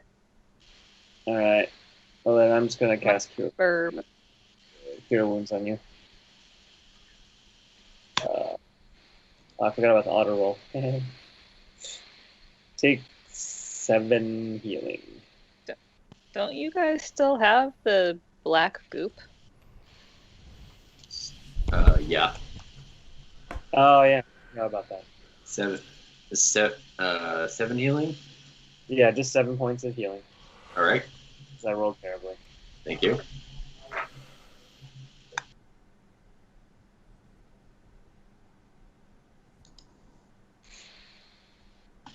Yeah, we got some goo.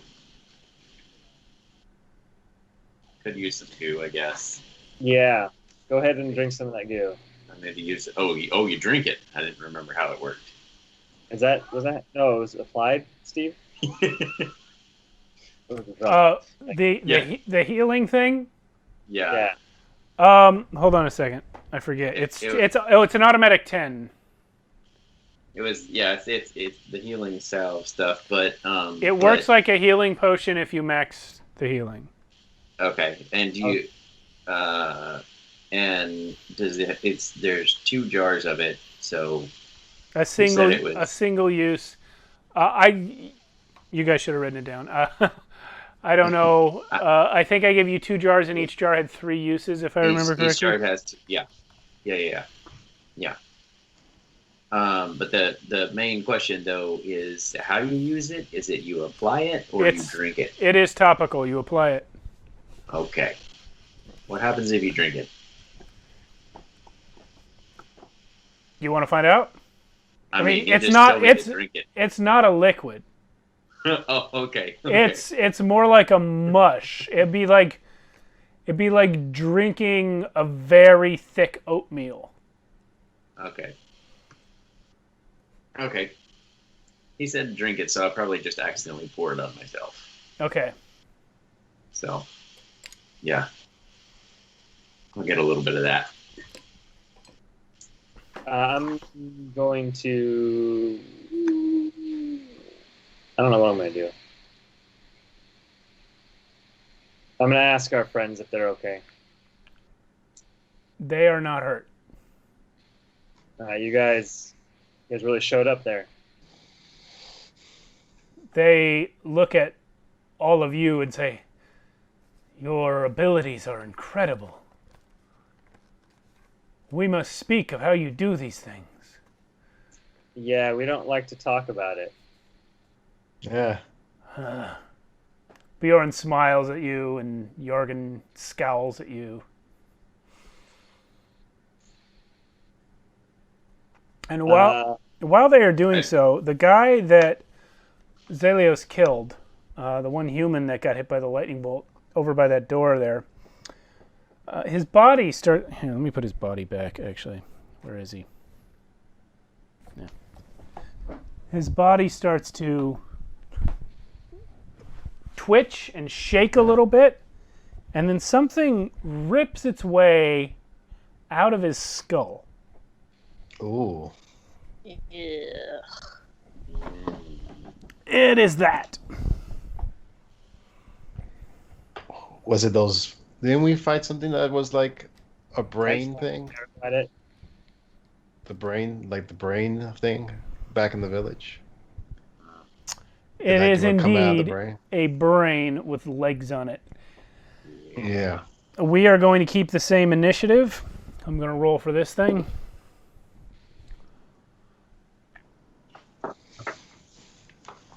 Can't remember if the brain thing. What it did before. Throck, you and the brain need to have a roll off. Oh, wow. Okay. 6. Okay, it wins. And that means it gets to go first. Bum-bum-bum. Yeah, I know, right? It's going to run at the closest living being, which is Ander, the youngest monk. Oh. Technically, isn't Ander undead? No. Why would he be undead? Oh, because he got I don't revivified, yeah. But no, revivify brought him back to actual life. So it runs at him, and it makes a psychic attack.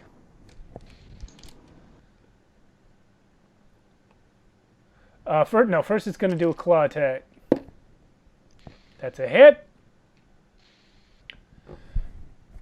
Andor is going to take 7 slashing. And then he has to make an intelligence save.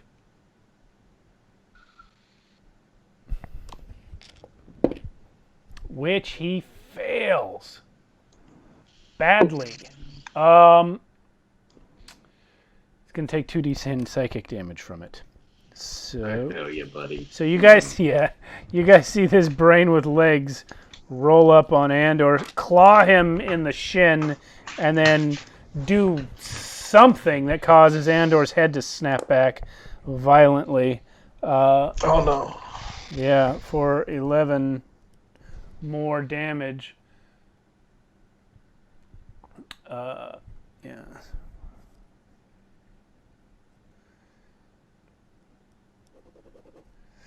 Okay. At which point he has to roll 3d6 to determine if his intelligence score is reduced to 0. We-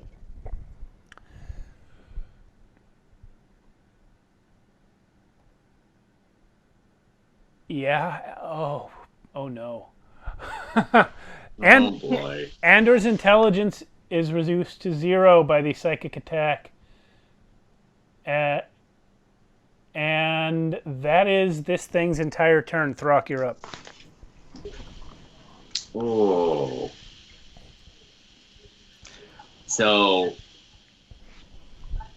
that thing just came out. That thing just did all kinds of nope. Excuse me. And Xerox gonna run towards a brain to squish. Okay. You can get there if you spend your And I will.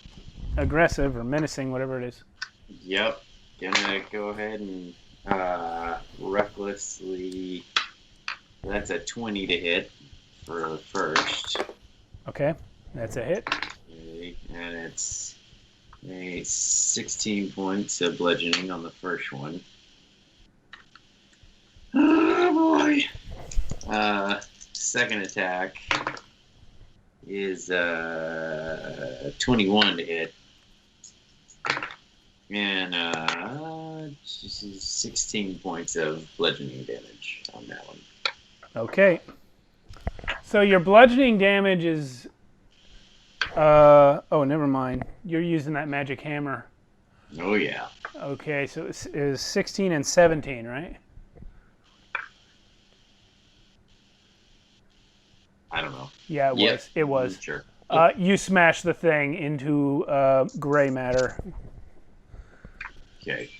It is gone. However, Andor is not entirely here either.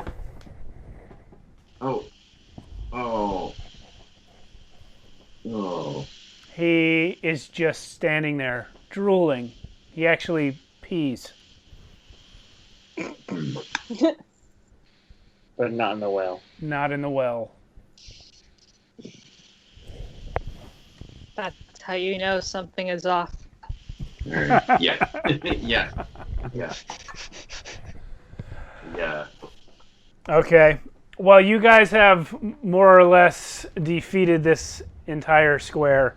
There are 3 more unconscious humans, but the brain only crawled out of the one that you killed.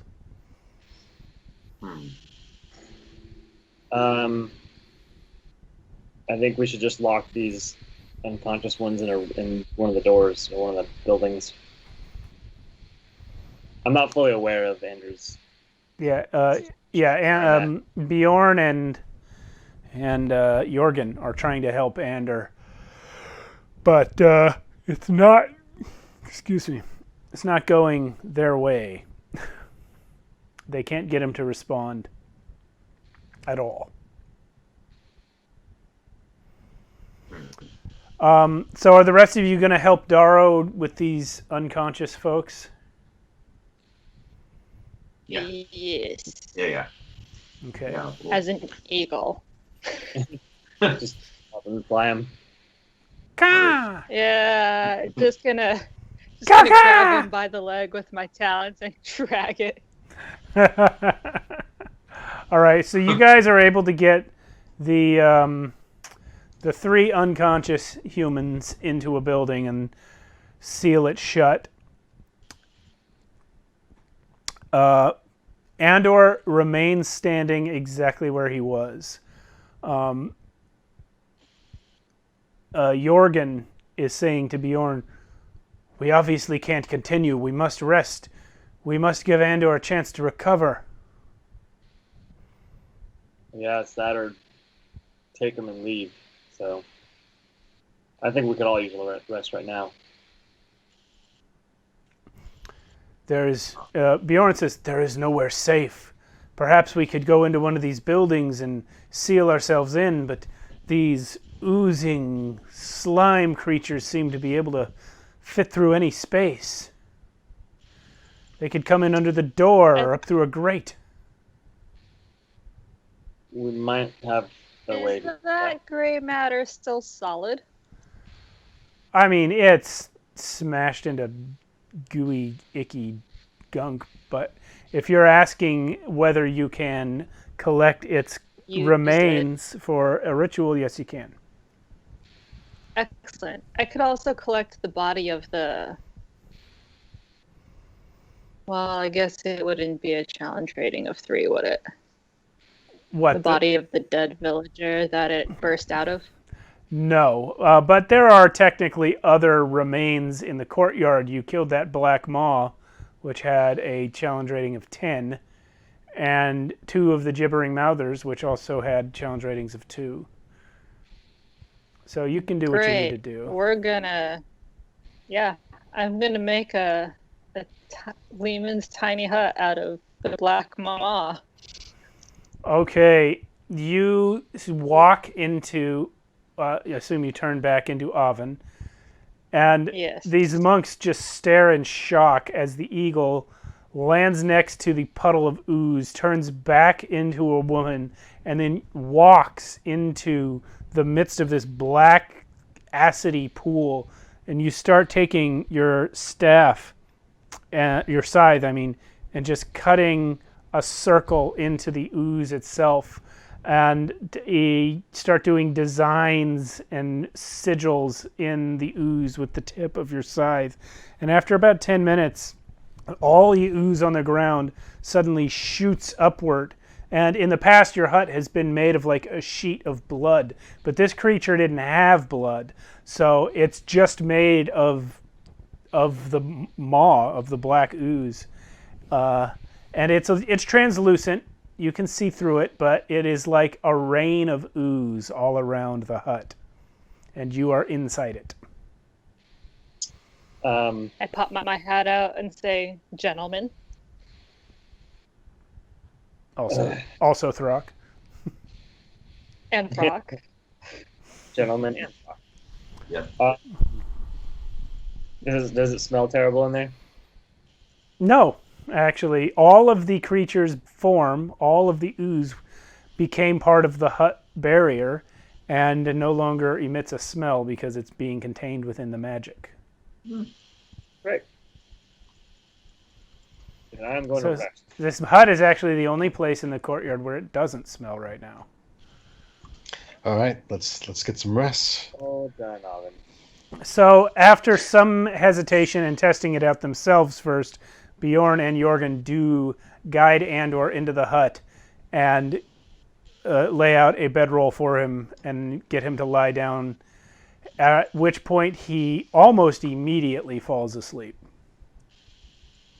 I suggest we take watches. Yeah. Yeah, Throck Make sure. He'll watch first. Okay. Bjorn and Jorgen will take watches as well. So you're going to have short watches. But what's your watch order going to be? I'll go second. Throck will watch first, like, right off. Bjorn will go third. I'll go fourth.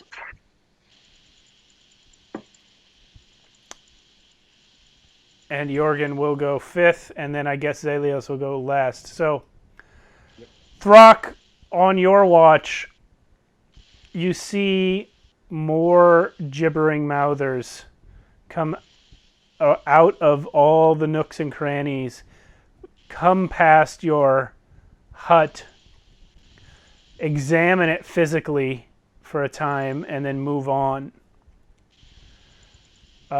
The existence of the hut of ooze seems to satisfy them that you are, like them, that the hut itself is an ooze creature. And so they just kind of ignore it as though there was nobody here. When your watch is finished and Darrow takes over, by that time, other oozes have started to come.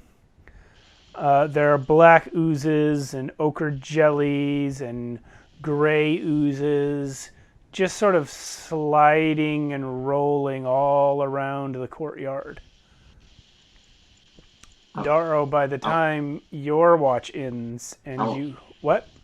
Can I hang with Dar for a minute? Yeah, go ahead. Yeah. So I start Dar. Big guy. Okay. I'm kind of wondering, what happened to our new buddy here? I honestly couldn't tell you. He lost himself. Yeah, I tried to put some meat in front of him, and he does not wake up. He didn't move, so it's weird. Yeah, imagine not being in your body anymore. Where would I be? I couldn't tell you. Huh. But that's kind of where he's at right now.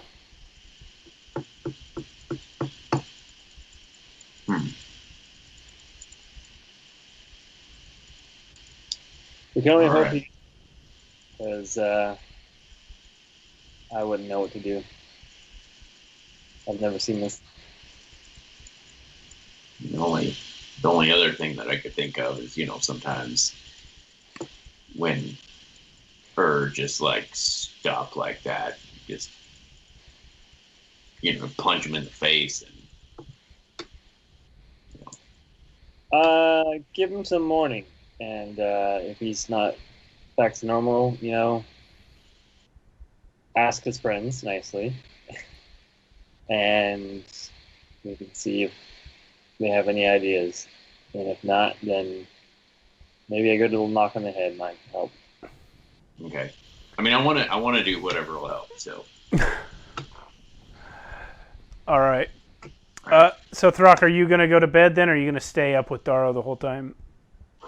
No, yeah, we'll probably hang out a little bit. I'll just help him watch, and then towards the end go to sleep.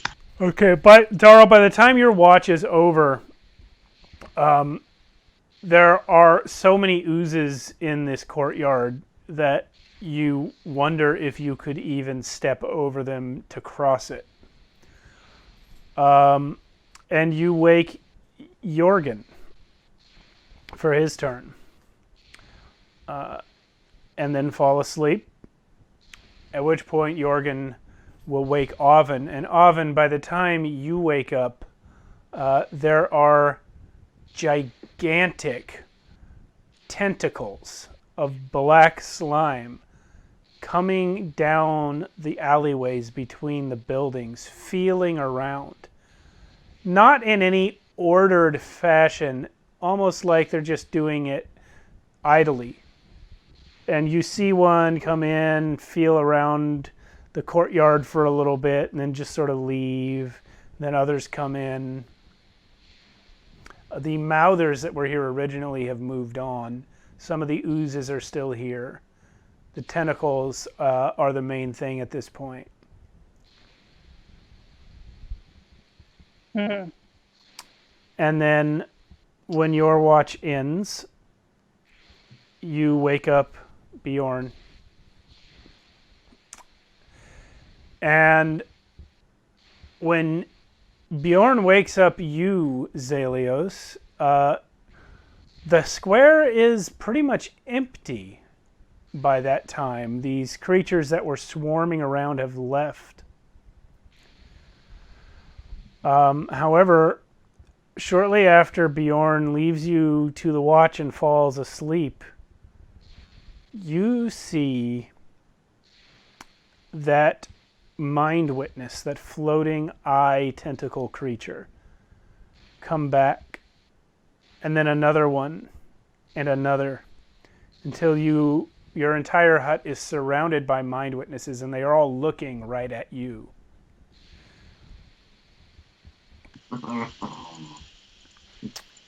A mind flayer approaches, but it is not like any mind flayer you have seen before.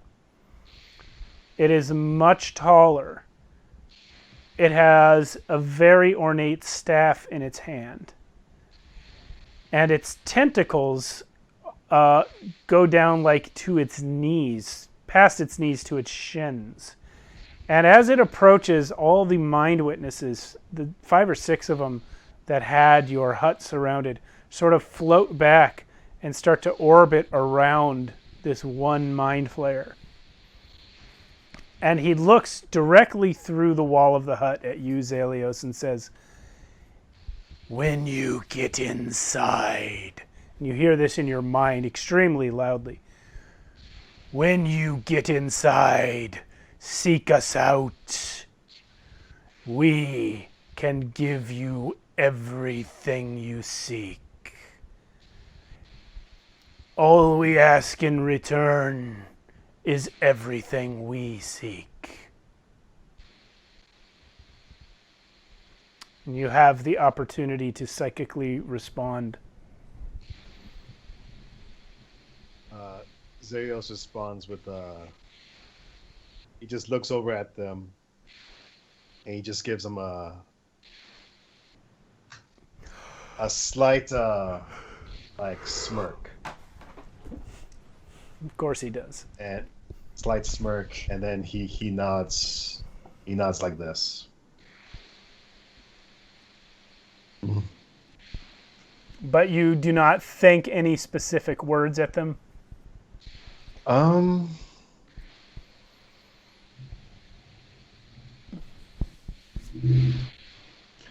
just think the words back to them. The Akunra Zalios.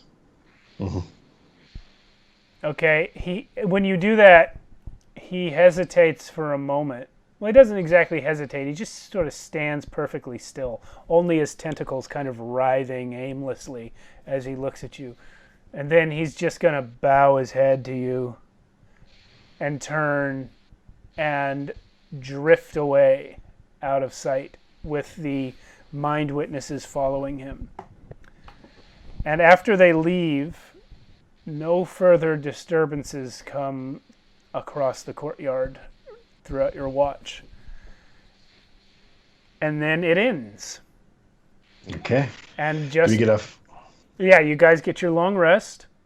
Nice. The hut collapses into a circle of goo. But it collapses cleanly. It spreads out to the sides. It doesn't just fall down on you. That would be terrible. Yeah. Oh man, so we don't have that Emperor's Feast anymore, right? Yeah, that's gone. Yeah. Yep. Man, I could have was- slept a little better. Yep. Where everything left. Yeah, we're good. We're good to go. At this point, Andor or Jorgen is trying to shake Andor awake, and Andor wakes up. His eyes suddenly shoot open wide, and he goes, "Ah! Ah! Ah!" And he sits up and looks around, but the expression on his face is like an animal. He has no idea what's happening. Previously, before the sleep, he was just kind of a stunned, drooling, inanimate person, like brain dead. Now he's doing things, but not intelligently. Awesome. Very cool. So This is a problem. But he's doing stuff. Yeah, he's trying to figure out who you guys are. He seems to recognize his friends, but he's trying to get away from the rest of you. Fair. Sure. we can't take him in like that. Bjorn turns to you and says, "Please, the four of you, stay back. He seems to know Jorgen and myself. He's spent many years with us. Perhaps we can calm him. Please stay back." All right. Well, call him soon. We can't take any more time out here. They turn to you and say, they go over to Andor and they try to calm him down successfully. They get him to stop freaking out, but he's still, he's still a babbling idiot at this point. So, Jorgen comes over to you and says, "We will not be entering the city with you. We must care for our friend. Were we to bring him in, it would be disastrous for all of us. Nor can we simply leave him to his own devices. He won't even be able to feed himself." I understand. Yeah. Yeah, I think he's probably just hungry, and if he can't feed himself, then you probably need to feed him, and yeah, all right. I suggest taking him out of the city entirely. Just leave the area. I see no other choice. I am sorry, friends, that we could not accompany you on your quest. Perhaps if things turn around, if Andor recovers, or if we find a safe place to leave him, we may return. That would be helpful. I have a feeling if we don't succeed here, there's not going to be a lot of safe places to take him. Perhaps you are right. Good luck to you. May the storm strike your enemies. That's all. God be with you too.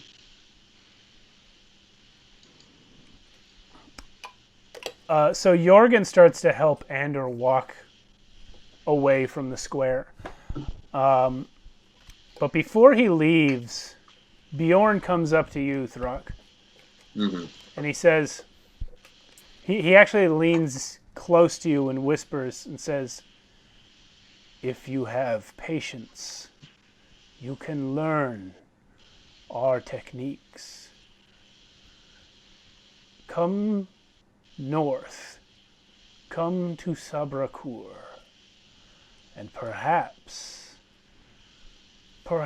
I can speak to the Ancient Ones and get you in the door.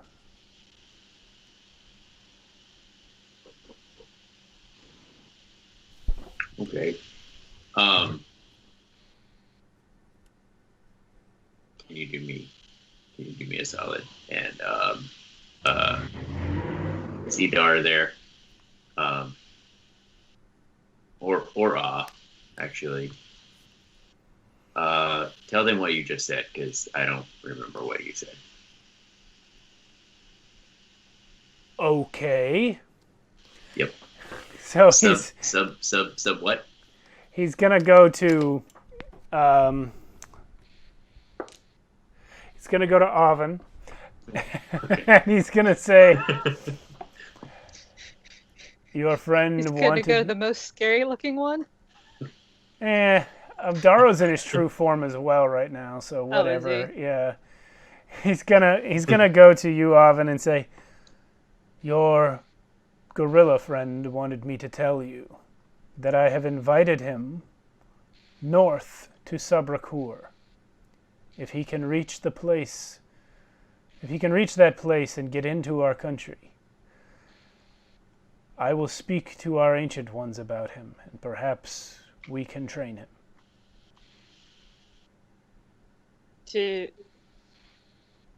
Okay.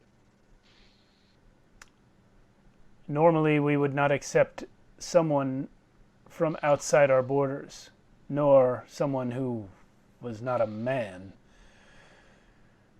nor someone who had no ability to calm themselves. But I think his unique situation might turn some heads. Throck is standing right behind him, by the way, just listening again. He's going to turn back to you, Throck, and say, but don't come unless you are willing to spend years of your life in this study. Summer of Cord. Got it. Many summers.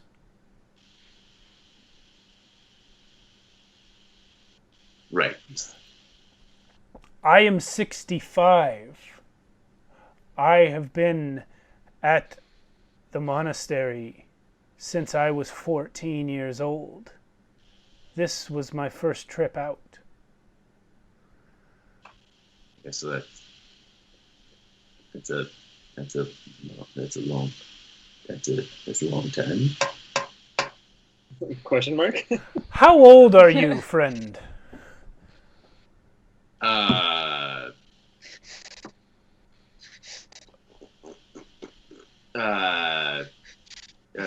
Grape.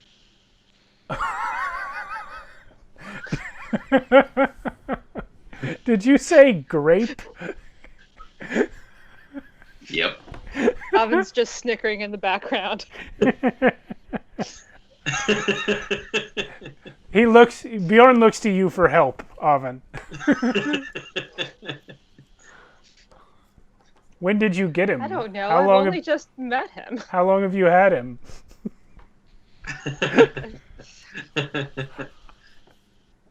Maybe.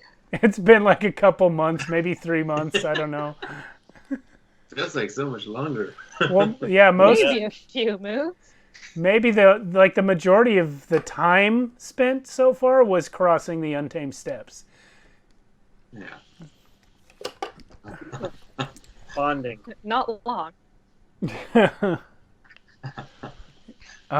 Well, Is he an adult? How big do they get? He is the strongest and the king of his tribe. I carry the bags. So, Apple? He shakes his head and walks after his friends and says, "Farewell. Farewell, white person and devil man. May we meet again in happier times." I'm just gonna give him a salute. You fight with honor. Ooh ha ha. As do you, friend Throck. All right, so your buddies are gone. What are you gonna do? Move towards the wall. We're gonna have to go towards that wall. I'm going to relay all the things that I've seen on my shift. Yeah, Like, the tentacles. What, you're gonna relay them to what? Oh, you're your friend. I see. Relay this yes. Yeah, I'm going to relay this information to my compatriots. Yeah. like It seems the wall has been breached. No yawning. Really? I've seen several tentacly things. like tentacles attached to things, or No, just tentacles feeling their way around the courtyard, as they do. I suppose. Well, they must be coming from somewhere. Certainly, I'm we have sure to they're find coming from the center. Yeah. So we best get there and stop it. yeah. So I assume we should head towards the tower, the wizard's tower, or what's left of it. That's where this all started. Mm-hmm. Let's just get Yeah. in. Stealth might be out the window. Guy, this guy over here, pointing at the rock.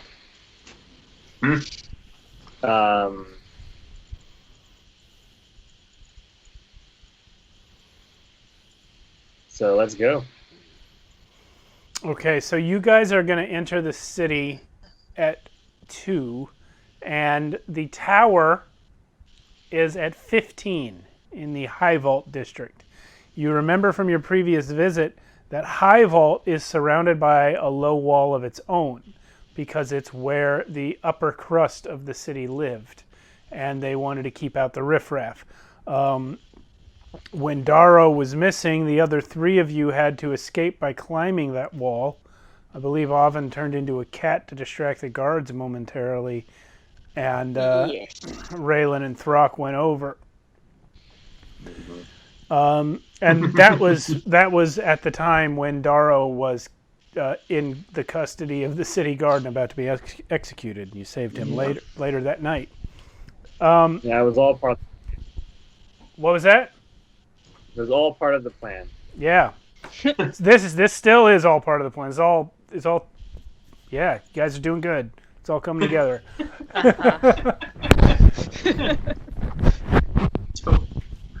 Totally what we meant to do. Yeah. Okay, so as you progress down the city streets towards the gate, you don't have to go very much farther before the gate is in sight and the walls are looming large. They are indeed covered with black and gray ooze. Some of it hardened into almost like a shell. In other places, it's flowing like a waterfall, only it's not always going down. Sometimes it's going up or to the side. In several places, large tentacles like the ones Oven described to you are coming over the wall. In one place that you can see a little bit to the north, a tentacle is actually growing out of the wall, out of the ooze that has accumulated on it. But Damn. even as you approach, you see that rippling effect in the air. It's not as strong as it was by Abroxiel, because he was the source of it.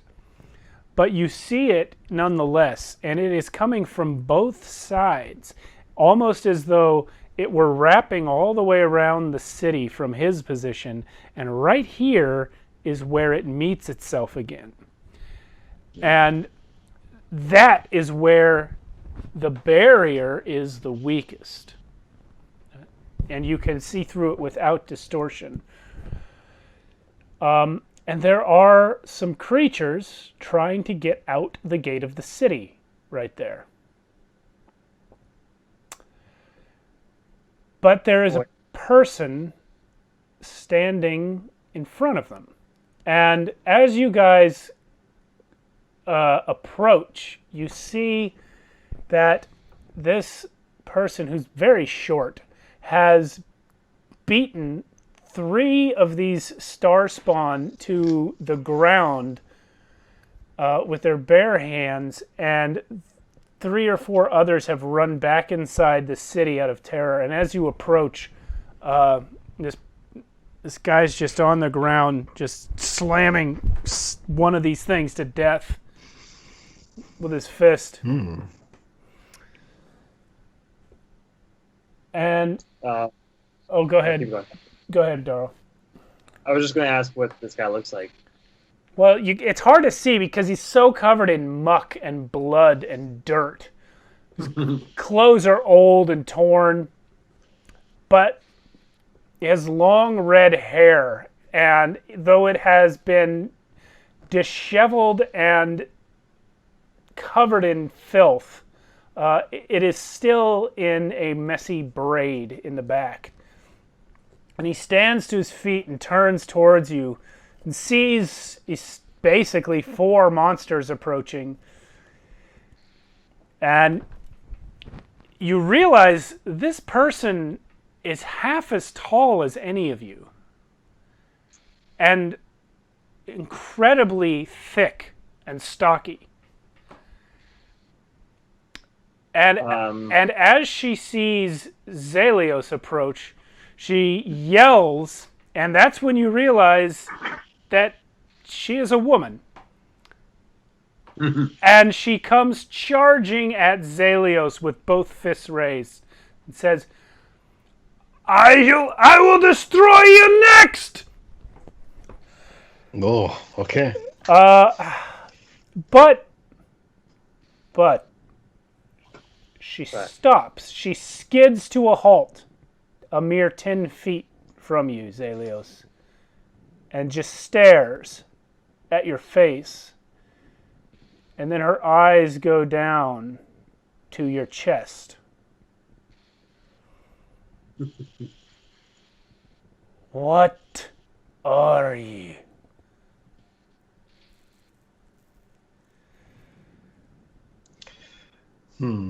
I don't recognize this person, do I? No, this is not only do you not recognize her, she is not like anyone you have ever seen. She is short and she is thick. And so thick and burly that you at first assumed this was a man. And so short that when you saw it from way back, you thought it might have been a child.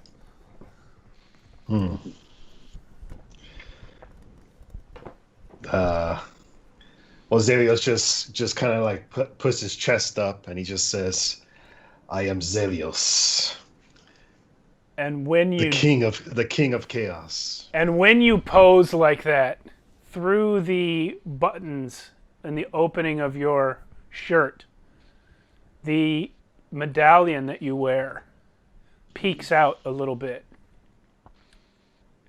And she says, she thrusts a finger at you and says, "Where did you get that?" And Zelios like grabs it and he says, This was from my mother. And what was your mother? Oh man. It's, you know what? It's been so long since the temple. Was she a devil like you? Zale's like kind of like leers at her and says, "Don't you ever call my mother something like that. She was beautiful. I meant Beautiful than anything you've ever seen." I meant no offense. I merely wanted to know what race she was born of. Oh, this is Zale just like kind of just mutters. It's Azamar. Okay, I need to stop for a second. Your mother was not an Azamar. Oh, really? Your mother was a human. You're an Azamar because of who your parents were. It takes both of them to make an Azamar. See, it took a long time. Yeah. All right, so sorry, human. It's been a long time since the temple, yeah. since the temple. About maybe a year. I don't know. In game, no, not even close. Human. Okay, she says, but do you know where she got it? And she, even as she's speaking, she never lowered her hand from pointing at it. And even as she's speaking, her other hand comes up, almost like she's just reaching for it. And she's just barely holding herself back from trying to snatch it away from you. Zeus kind of steps back and he says, "I don't know. She just gave it to me. When you I'm not sure." When you step back, the medallion does not step back with you. It's hanging from its chain around your neck. It just kind of pulls forward, like it's unwilling to move away from her. Zeus kind of like, "What?" He's trying to push forward, but it's not moving. When she sees this, her eyes go wide. And she is speechless.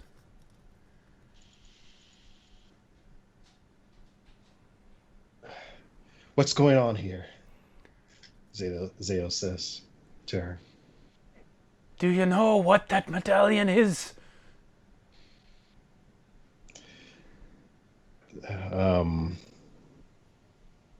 Not really. I just know that my mother loved it.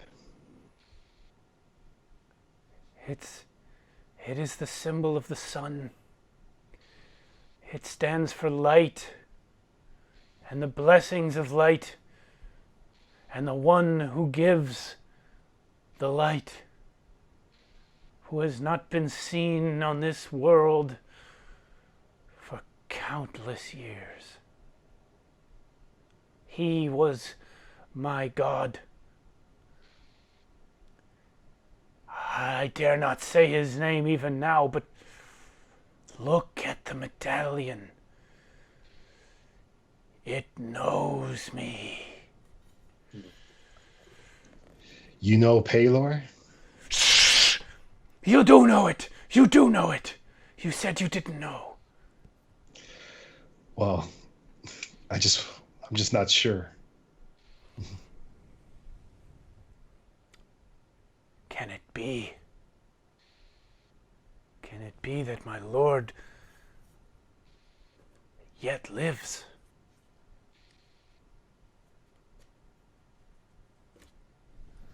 She turns and looks across at all of you. What mean you here? What manner of things are you? Wait, slow down. What is your name? Where did you come from? I told you mine.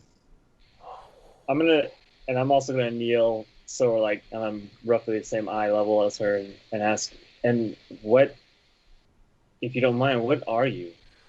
She looks at you when you kneel as though it's the most condescending and insulting thing anyone has ever done. And you feel a very strong urge to stand back up before she knocks your fucking teeth out. I don't know if her seeing my ears at that point. No, she doesn't. Okay. It wouldn't be relevant. Yeah, then I'm gonna stand back up.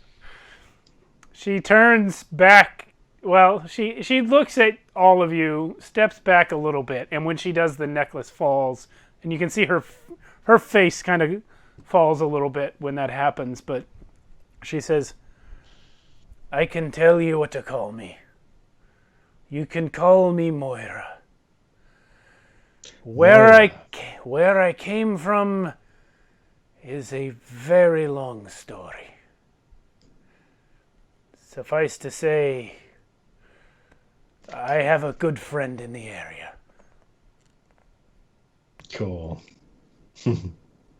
Alvin peeks around and goes, "Us too." I?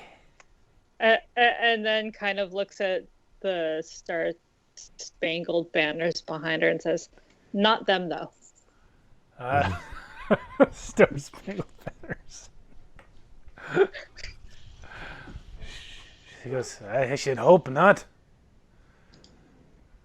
Well, all I know is my friend is keeping most of these creatures in the city, but this was the weakest spot, and I had to stand on this side to stop them from getting out. I got no power, not like I had once, but I can still throw a punch. Oh, so you're friends with... Oh. I thought that they were the girl. the ones with the, you know. What? Hey, we like your friend.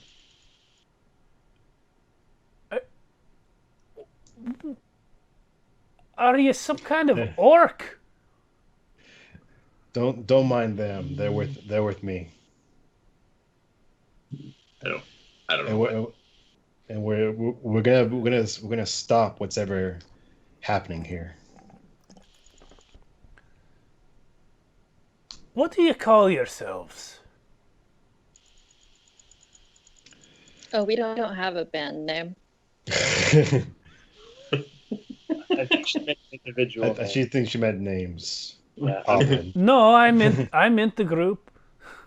Oh, okay. You don't have a name. Listen, I've not seen a group like this since I don't know when, but in my youth it was common for people of many bloodlines to group together and pool their talents to fight their enemies, conquer evil, win treasure. I've not seen it done longer than an age of the world. But looking at you four, I feel a bit nostalgic. Well, we kind of just fell into each other. We didn't really make this group. Well, that's how it always is. We used to call people like you adventurers. Adventures, huh? Adventurers, yes. My friend and I were in such a group really long time ago. Oh, so long ago it's hard to explain, but it was a little awkward because they didn't know I was there. It's hard to explain. Are your friends around? Just the one.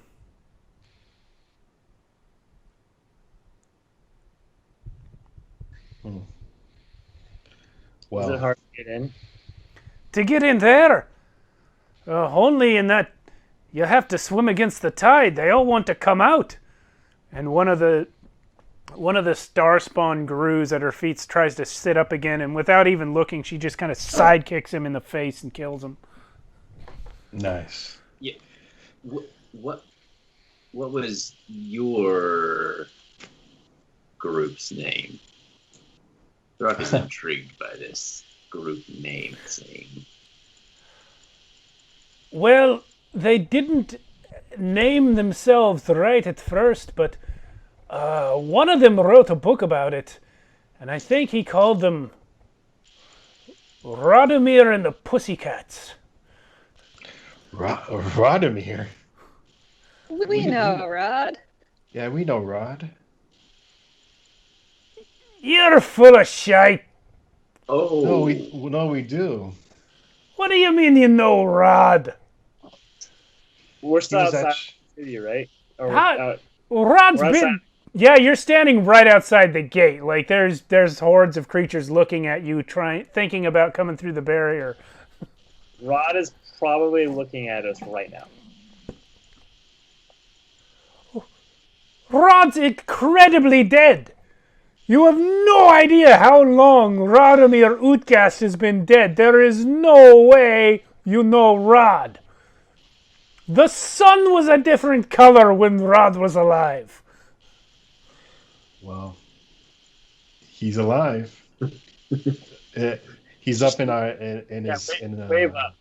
Wave towards the sky. He's up there. Well, I suppose.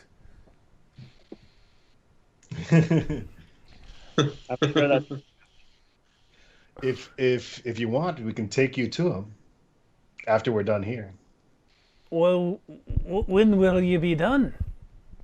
After we finish what's the core of this madness.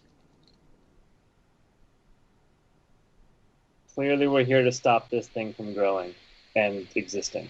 The tower. There's a tower beyond this where the center should be. And we can take out the center. It should stop everything else. The four of you think you can get through all of that? You look, and beyond the barrier, everything is just swarming. Ooze, tentacles, acid, poison.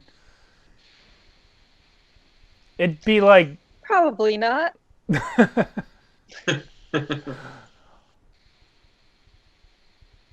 Well, I'll tell you this. I wish you did know Rod. He could help. oh really? Why you say that? Well, he, in his day, was one of the greatest wizards who'd ever lived. Did he know I'm some? just gonna sigh and disappear. I'm gonna use the amulet and go back to the castle. Okay, you appear in the teleporter room, and Rod is leaning against the wall, and as just kind of like with an elbow propped up, like he's been watching. And when you appear, he looks up and says, "Yeah, she's right. I could have kicked all their asses." But But I'm old, and I lost most of my power when I got stuck in your friend's head. Also, I'm not really me. well, you got any ideas then? Yeah, don't piss off the dwarf. Yeah, figure that out. They don't like to be knelt. Don't call them short. Never, ever point out the stubble. Good to know. I thought I was being kind.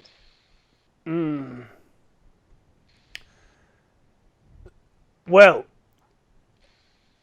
between her and Abraxiel, who I didn't realize you were friends with, I believe they can hold the city for a while. But If you're going to do something, you'd better do it fast. Meanwhile, down on the ground, Moira is yelling, "Where'd he go? What happened to your friend? Speak before I beat your brains in!"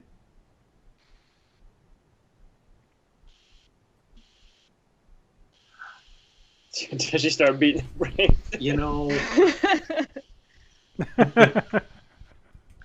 He does that sometimes. He just vanished like a fart in the wind. Don't worry, Yeah, he'll be back. Sure. He'll be back. Although usually he doesn't vanish while we're awake. oh yeah. Maybe we're So asleep. this is new for us too. Dar.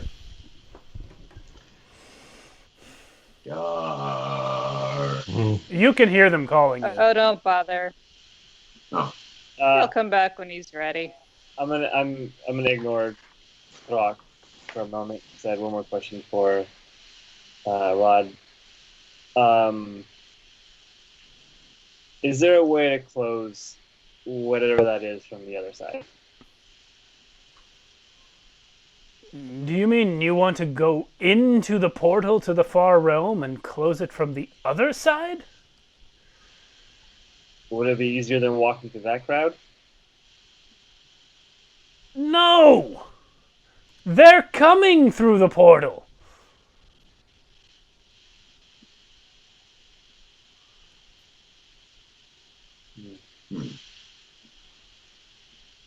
Any other questions? Dar. Why don't you come say hi to your friend? Well, to be perfectly honest, there's a very valid school of thought that suggests I would cease to exist if I left the palace. Not entirely sure, but not the kind of thing you want to find out by doing.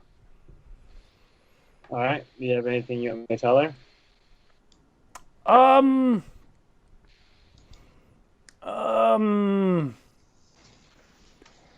Yes. Tell her that I think Glabagool did not die. Okay. No idea what you mean, but all right. It's important, I'm sure it is. especially if she remembers what he looked like the last time she saw him. Okay. I'm gonna go ahead and just kind of scoot back and hop back down and Okay. to our place. So you appear again. Sorry, I had to consult with Rod. He sends his regards. Cannot come hang out with us.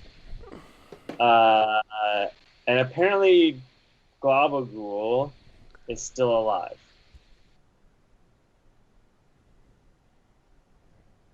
What in the nine hells is Glabagool? I don't know. That's just what he told me. Wait a minute. Are you talking about that slimy bastard from way back?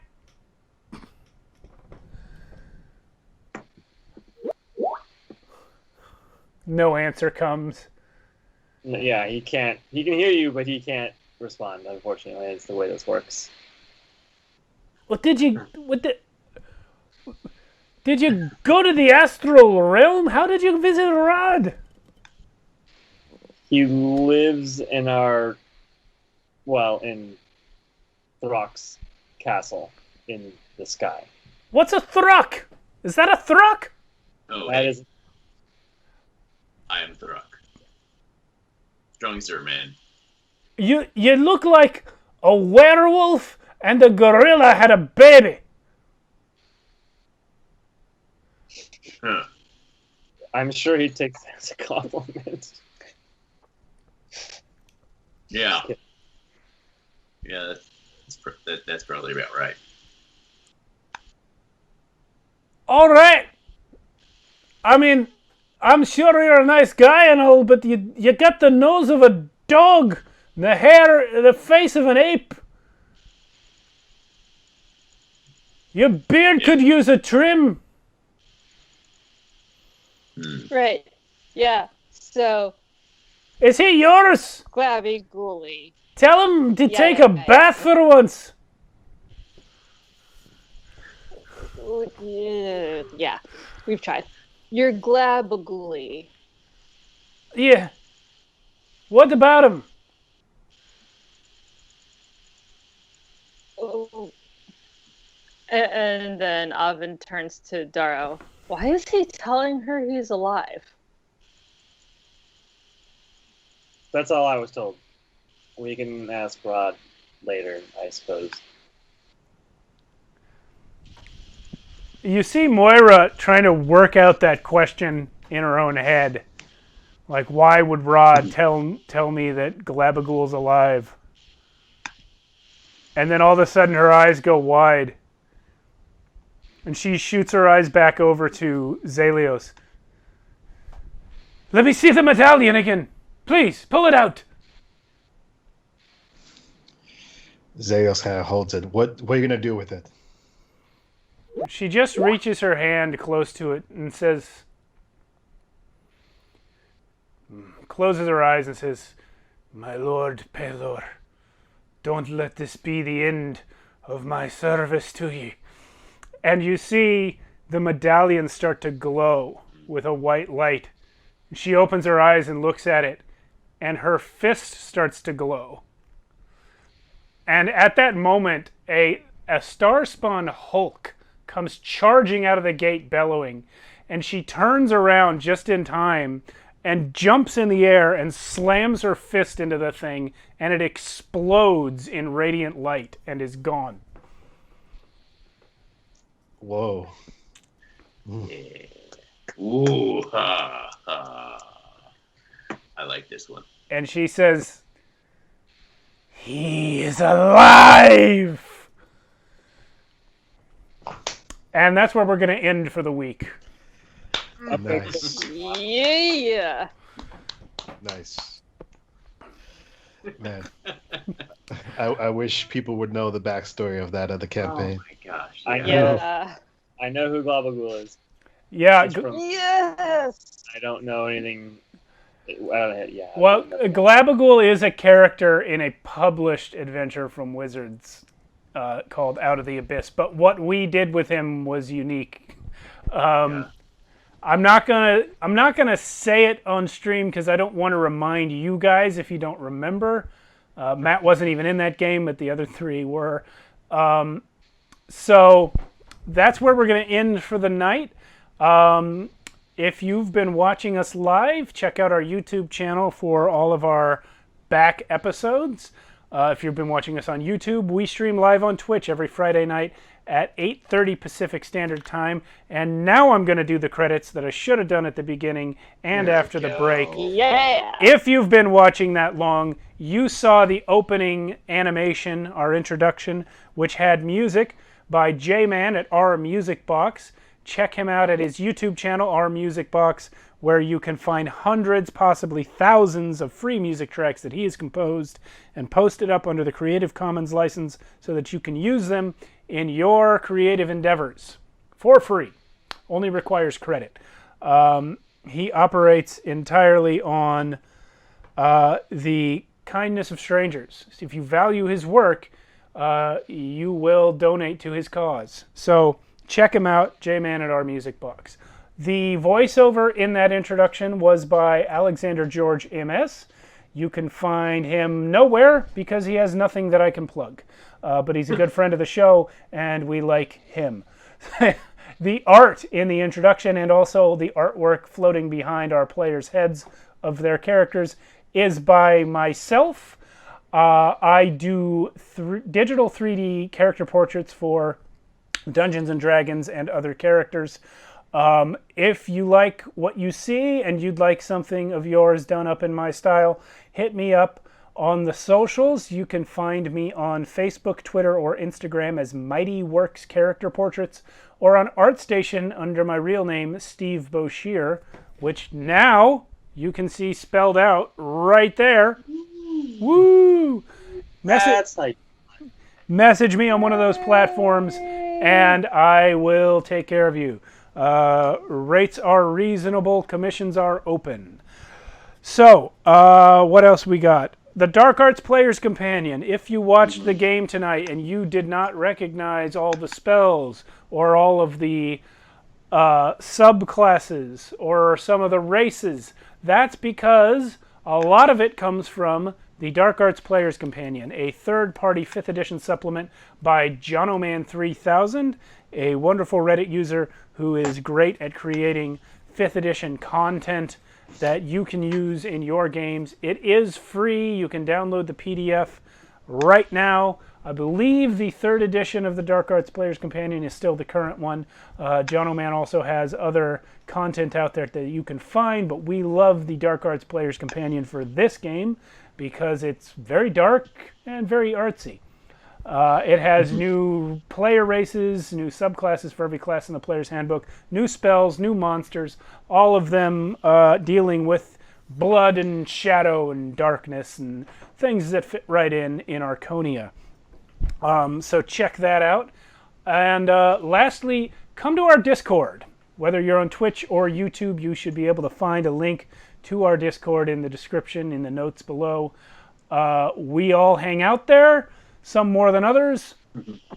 But we love to talk to our viewers and post funny D&D memes and rant about things that happened in this episode or in other people's streams, because there are other streamers who come and hang out on our Discord as well. JonoMan3000, who wrote the Dark Arts Player's Companion, is a member of our Discord, so you can talk to all of us there.